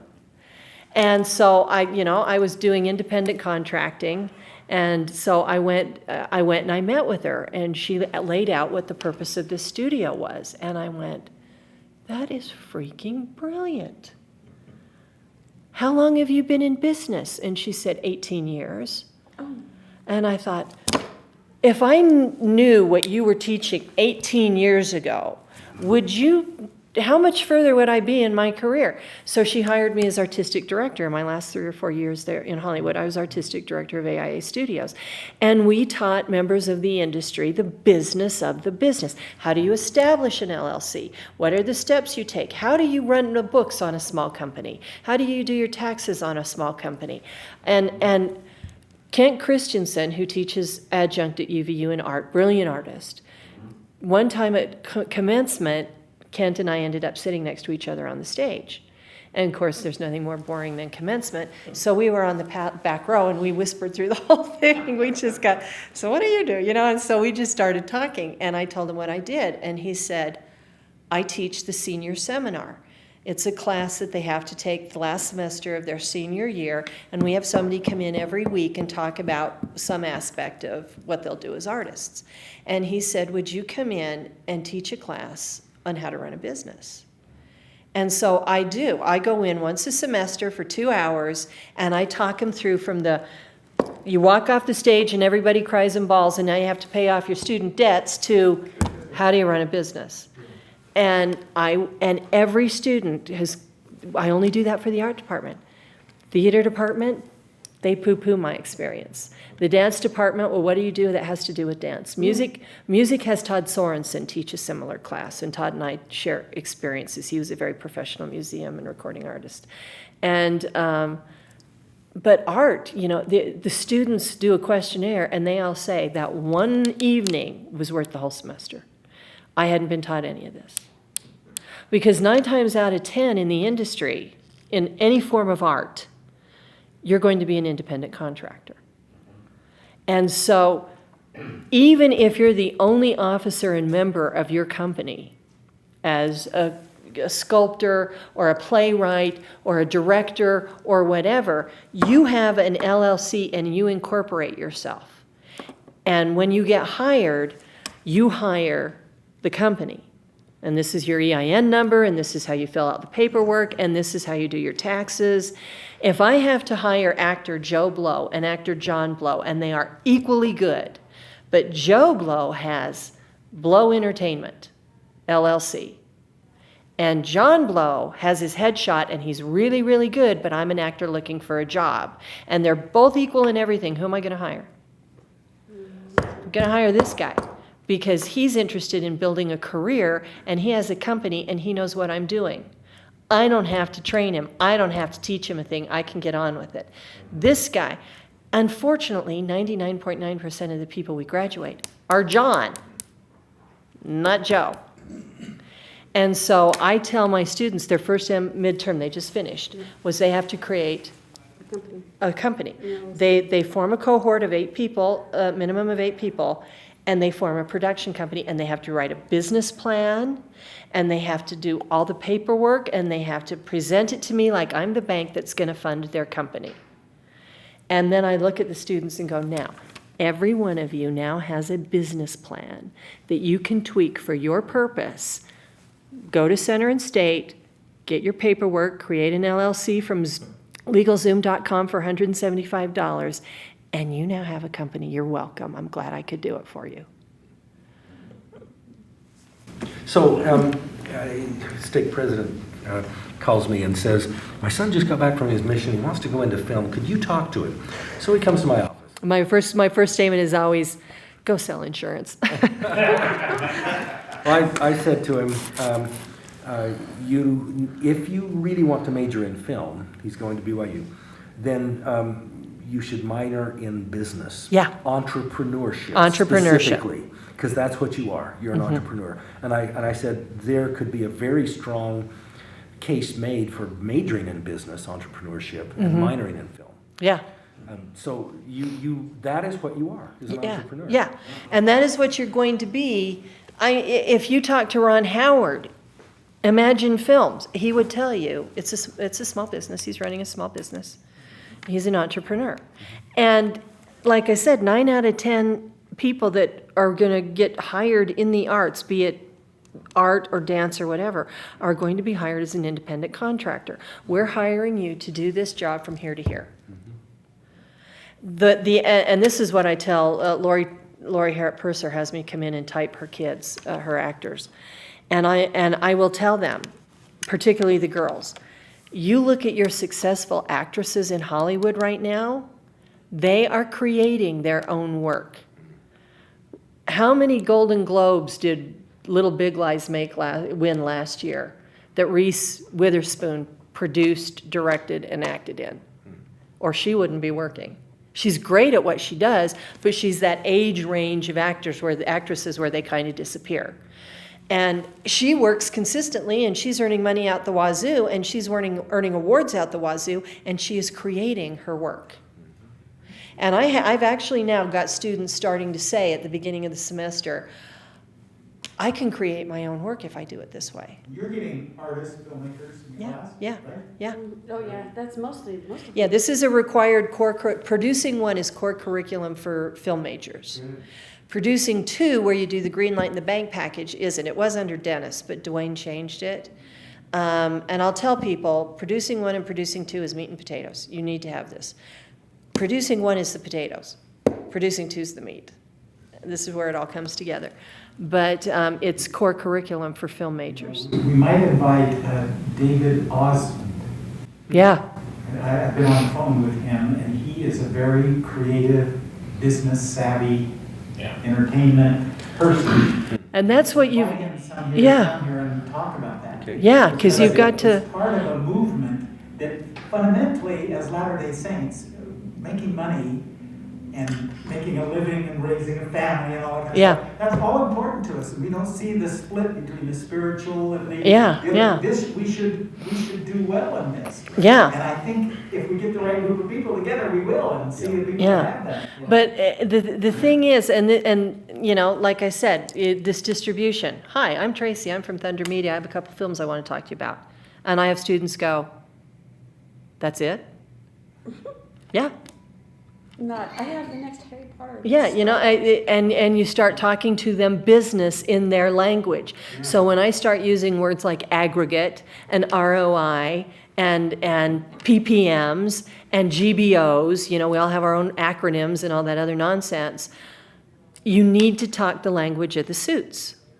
Once you know their language, you can do, but nobody's teaching them business. Nobody's teaching them how to do the business aspect. The reason, Yeah. Tracy, I'm nodding my head so much is that's why we started our event years ago for writers. Yeah. And that's why Utah writers now are the top writers in the world. Yeah. Because they know the business. Yeah. We brought the sales staff Yeah. in to talk about why publishers publish that book. But yeah, Not exactly, just, yeah. you know, let's talk about Well, and you know, and nobody, it was like when I got put over recruitment and I had to start going to all these recruitment events. I went so I could come back and tell the dean, no, I really don't need to do this. We're fine, you know, I'm busy enough. And I walked back in, I walked in his office and I went, nobody's selling. I mean, you were going up to advise, you know, I want to study computer science, and you were given the curriculum list. Okay, you're going to have to take this, and you're going to have to take this, and you're going to have to take this, and you're going to have to take this, and this, so you want in, here you go. And I went in and I said, nobody's selling you know, I turned in, come play with us at the School of the Arts. The dance instructors hated that. You know, I mean, no, they have to do this and they have to do this and they have to do this and they have. Students is what you're saying? Yeah, they weren't selling the university and the I'll tell you program. A story. If the I created that. physics department at BYU, the College of Physical Sciences, they had a secretary there, and they hired a whole crew of students to Yeah. make little videos about these exciting careers and these Yeah, yeah, courses yeah. and everything. Yeah, And they just packed them in. that's what, That's see, why some I mean, people from the humanities, I, when say, "Look how look at they're doing it, yeah. I mean, I immediately ordered, you know, tables with our logo on, tablecloths with our logos on. Nobody had that. And then I created a brochure where every department had its departmental brochure and a brochure for every area of emphasis. And each department had its own brand. I mean, you could look at it and go, that's art, that's theater, that's the, and I bought brochure display cases, and I designed pop-ups, and I did a 5-minute recruitment video on every one of the departments. At the time, Chris Clark was department chair of the theater, and his brother-in-law, a lot of people don't know this, is the lead guitarist in Maroon 5. We got permission to use music from Maroon 5 on our recruitment videos, you know, for free. That would have cost us a fortune. And so we did these upbeat 5-minute recruitment videos, very upbeat, all targeted to students, potential students. We went in 1 year from the least successful in recruitment to leading recruitment on campus. Because I was selling, come in and play with us at the Arts. We love what we do. We want you to join us. And I had all this faculty come and go, they're not going to take their studies seriously. And I said, I've got to get them through the damn door before they start studying. And I let exactly. And I said, I let the advisors break the bad news to them that they still have to take math 10-10, and they still have to take English 10-10, and you still have midterms and finals. That's not my job. If I don't get them through the door, you don't have students. And I still have dance faculty. They went and made their own dance recruitment video. I would have to show it to you so you could see how incredibly boring it is. And she was actually focusing it so the faculty at the U of U dance department would be impressed. Yeah. And I kept looking at her going, that's not your target audience. But we need to be taken seriously. They couldn't grasp the concept that no, we have to sell them the fun. Mm-hmm. And then I'll let the advisor ruin their day. That's not my job. My job is to get them through the door. And so I went and I looked at Newell and went, nobody is selling. Yes. And within a year, I had advisors come up to our display. You're their dean.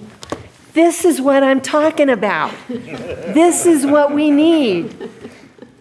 And about 6 months ago, I stopped doing it 2 years ago. They gave it to marketing, and marketing dropped the ball, and they stopped doing anything. I went to something with a friend, and I had so many department chairs, deans, and advisors go, come here, you got to see what we've done. Every one of their departments had their own table, their own tablecloth, their own display, their own brochures, their own pop-ups. Yeah, and they were like, Trace, look, we got what you got finally. Look what we got. But nobody was doing that.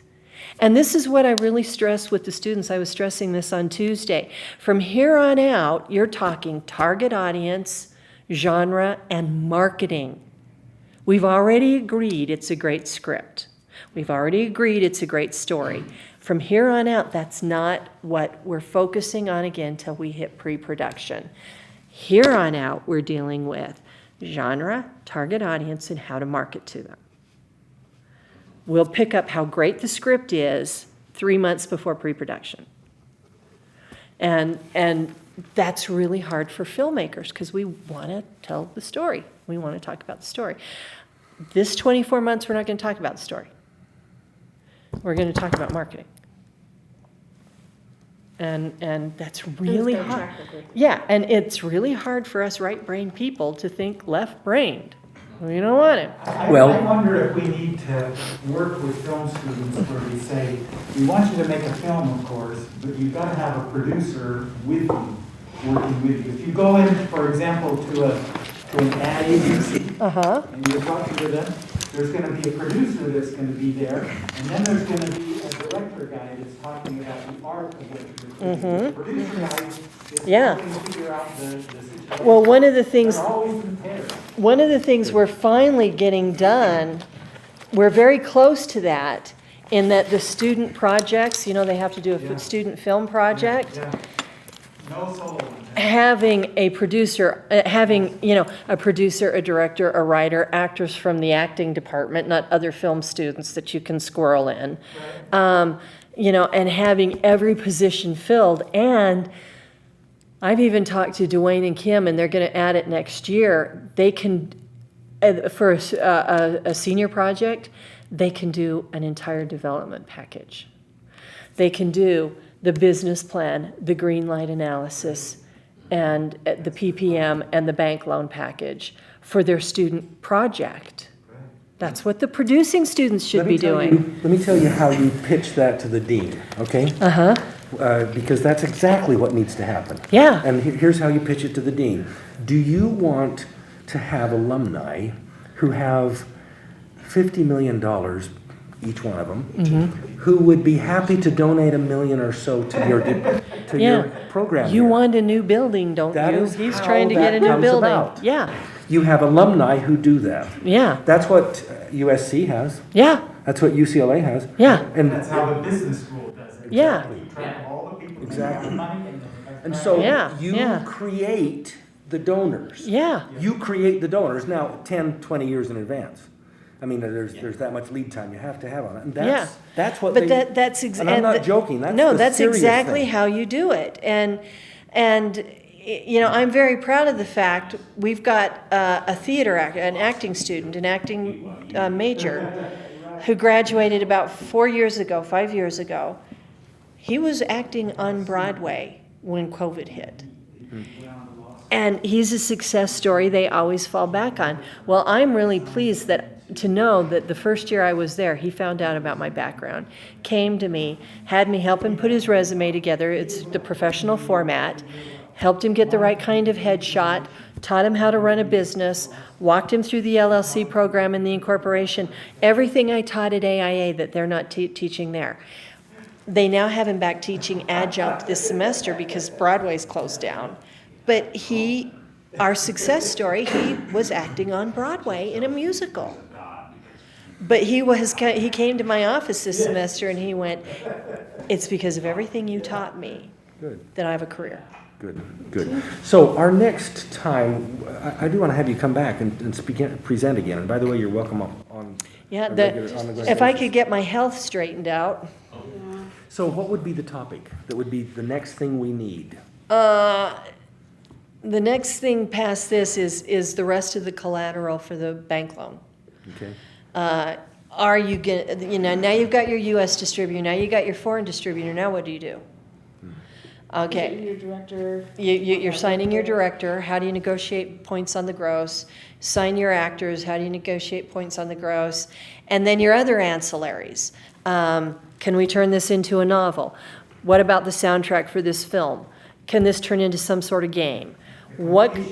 Yeah, how do you get your completion bond, your insurance, your E&O, and your incentive insurance? All of this is all collateral toward that loan. These contracts are all collateral toward your loan. And, now what other distributors are available in the niche market? Ships at sea, planes, prison systems, Indian reservations, libraries. It's minor money comparatively speaking, but when it all starts adding up, what about your promotional tie-ins? Your product placement that builds into the promotional tie-ins. How do you do that? What are you looking for? What are your obstacles? How do you do that? This is everything that you're doing in development. Now I have all of this collateral together. Now this is the collateral that has an assumed value that the bank goes, okay, that paperwork there alone is assumed to be valued at $73 million or whatever it is. So let's say we're willing to give it a value of 50% of that. So let's say we said, 60 million. So let's say there's a value there of $30 million 5 years down the road. I'm asking for 15. And with pre-sale agreements, I already have $4.5 million in the bank. By the way, where do we get development funding? That's where I go to the That's where investors. yeah, That's the that's where you PPM have with it. the investors. What's the name of the investors? Certain level of. Yeah, Savvy investors. Yeah, they're Accredited investors. Yeah, That is accredited the term. investors. That is the Is it? That term. is the term, yeah. And here's the tickle. There's no definition of an accredited investor. No, they just have to determine that they are. Yeah, the that- best that way is to level of determine that income, if they lose every dime they give me, they're not gonna lose their house. They're it's not going gonna to It used to be financially $1 destroy. million, but it's way past that now. Yeah, yeah. So these are some of the key points here that we need to hear from you next on. Yeah, so this is everything that's done in development that 9 out of 10 filmmakers don't even know what development is. Right, right. But when you take the time to do that 24 months, that minimum 24 months amount of paperwork work, you can go into pre-production and make a film and thoroughly enjoy the process as long as I stay on budget and on schedule. I already know the U.S. distribution and begins August 2022. I already got it guaranteed. You want to see the contract? I got it right here. Now, I have known for a long time that development was really important, and some of the points you've made here, but my eyes are open way, way, way more, which is terrific to have this from you. It was probably a dozen years ago that Dennis Lisenby Yeah. asked me to come and talk to some of his top students there. Yeah, yeah. And there were, I think, only 10 of them. They were the top Yeah, film yeah. students. And he said, come and show you some films and stuff, and talk directing and such.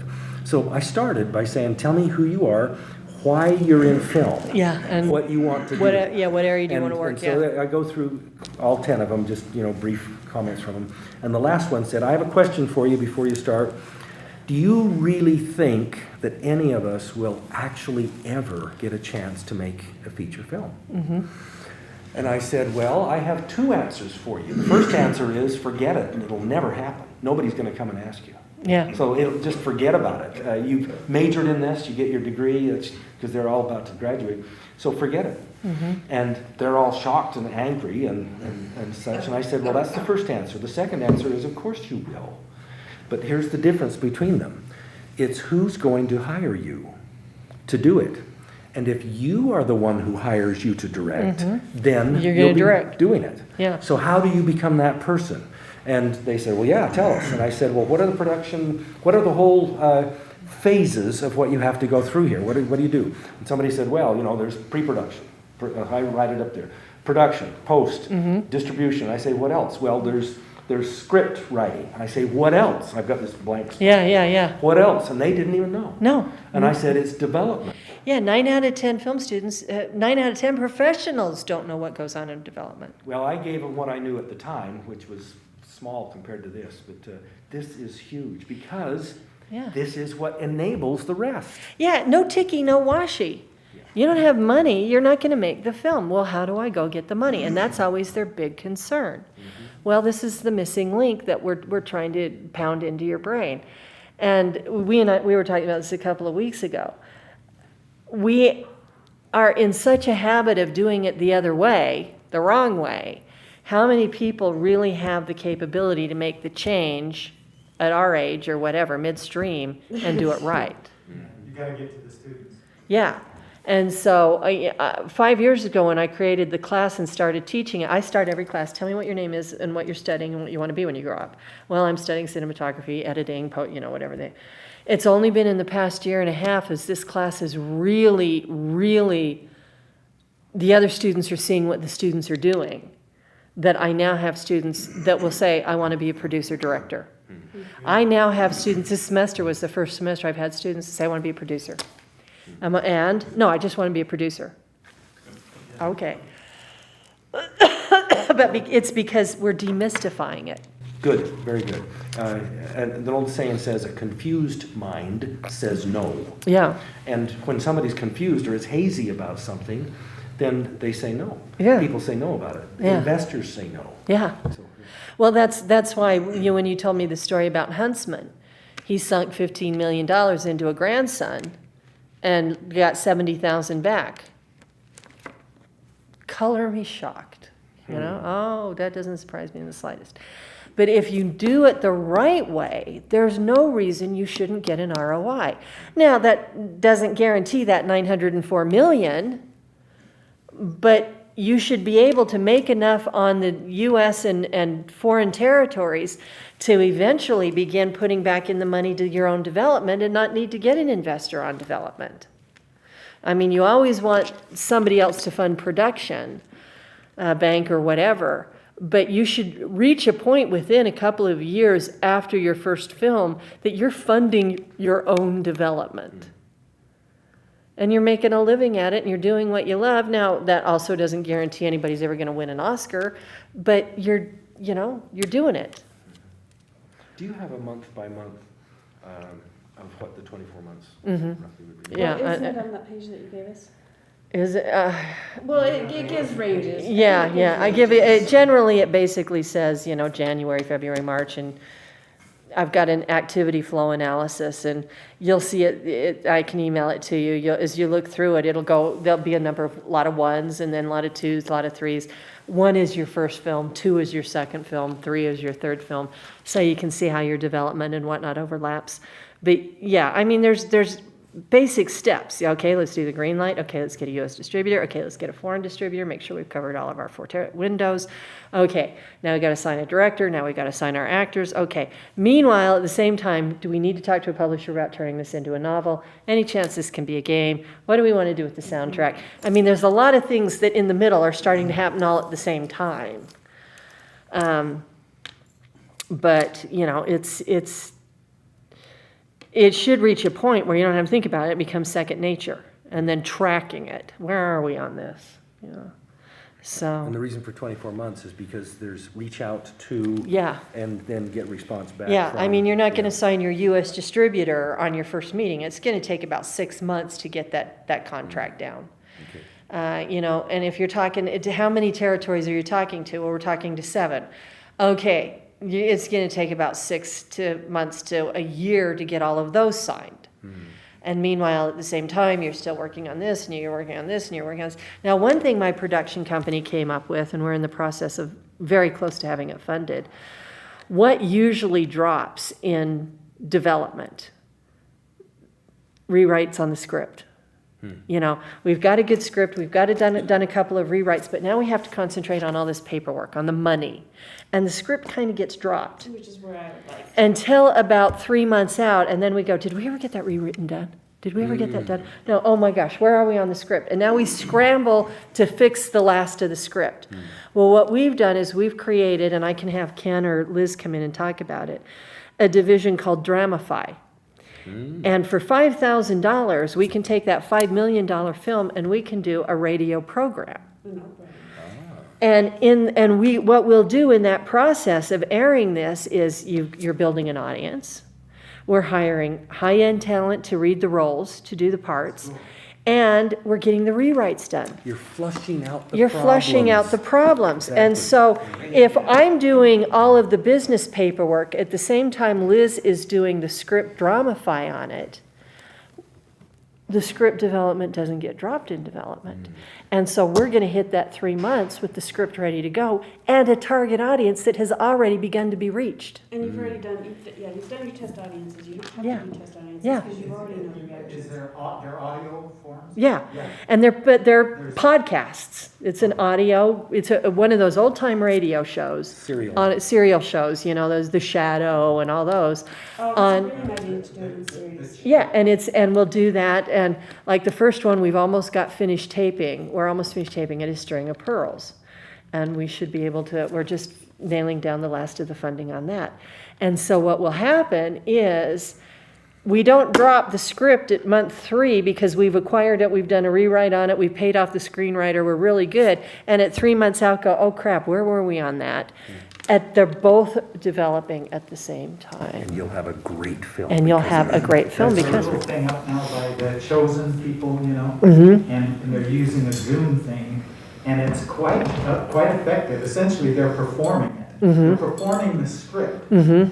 on a Zoom thing. Mm-hmm. And then they've got the little streams that will come out, one actor and another actor together, and then it goes back in, and then another one comes up, and it's pretty artistic. Yeah. Well, this is an old time radio show on podcast. And inexpensive, because you're going Yeah. to be doing it a couple of times. Yeah, and so we will have produced String of Pearls, which is a $5 million film budget, for $5,000. And you're building your audience, you're getting your test audience, you're doing the rewrites, you're solidifying, so you're ready to go down here at the same time. Because the one real hole in this development process is the script, is the story. Because this is all about Because money and honestly, I paperwork think and money and paperwork and money and paperwork and money and paperwork. And yet we still planned on doing at least 2 more rewrites. Did we get those done? Oh my gosh, no, we didn't. It got dropped. Story will You drive try to you get on those cinema. podcasts to the distributors, right? Yeah. And say, look, listen to this. Listen where we are. Absolutely. And that's the They are plan. all the time, they have dramatic readings in LA. Yeah. On scripts and stuff. Yeah, This is yeah. a beefed up version. This is a You can listen beefed to up it version. While you're driving through Yeah, LA yeah. traffic and hear it. And our target audience is hitting it. And we're getting all that done. So this takes care, and we're calling the company Dramify. And this takes care of the story development. At the same time, we're doing the business development. That is terrific. And anytime you want, I can have Ken and Liz come and talk about it. Because they're about ready to have it take off. That is a great idea. It's a table read on a much, much higher Yeah, level. yeah. For writing and production, pre-production planning Yeah. purposes, that's terrific. Yeah, That's great. yeah. And Are there any other people that ought to come and talk with us? for right now, I'd get Ken and Liz in to talk about Dramify and, Dennis Lisenby should come. Yeah. Tell us about his boot camp. yeah. Yeah, Katie said she would consider coming too. that would be I'll talk to her great. tomorrow. That would be great. And we want to film additionally. Yeah. Did you get my text about David Warner? I did not. Oh, I sent it to you. Remind me. Because I talked to him and he said, and he was gonna call you or something. Oh, that's what you texted me, yes. Mm-hmm. I haven't And heard he back from also him. said that the Kaleidoscope people. Oh, And I think going back to David Osmond would be a good idea. Yeah, I think that's right. Because all of the arts, whether we like it or not, to succeed has to be built off business. Yeah, and we need to know. And Lots you- of other businesses too. Yeah. And And we just don't teach students in the arts the business of the business. How do I make a career out of it? could you present on that too? That's what I because that's what I taught at AIA. Because there, how do you learn to think strategically? And I use that example of, we talked about, among Liz and Ken and I, having Ken Brana be the director, be the bad guy and the director in Inauguration. Well, he's one of Tom's best friends. We brought Tom on as a producer. So when we presented to Tom who we were interested in, Ken wasn't on the list. And Liz's first question, well, we got to have that, and we want it. And I said, no, I want Tom to suggest him. And sure enough, one of his first comments was, well, did you think of this? And our reaction, and he, afterwards he went, you're so full of it, was that we all looked at each other and went, that is a brilliant idea. Liz, why didn't you think about that? What are you, dumb? And it took him a few minutes, and then he went, oh, gal, I got had. See, that's when I write my notes going, okay. I can just be a cog in the wheel. I can't do it on my own. Think outside the box. It was like one of the students on our film, Only an Alien on the Planet. Well, what if we got, who's the guy, Tim McGraw is trying to build an acting career. What if we got Tim McGraw to play the father role? Need him about 4 days. Key role, very important role. Need him 4 days, maybe 5 days of filming. And would you like to write us a song and be on the soundtrack? And I looked at my students and went, I am so proud of you. Yes, that's how you got to think, Well, somebody watched Blindside. Yeah. That's exactly what he did, the closing credits song. And he did a good job, so, yeah, got to start thinking. By the way, speaking of Blindside, that was the first film that they spoke of at the Variety-sponsored, family-friendly and faith-based films. Yeah, well, and Sandy was one of the Sandy's production company was the key production company on it.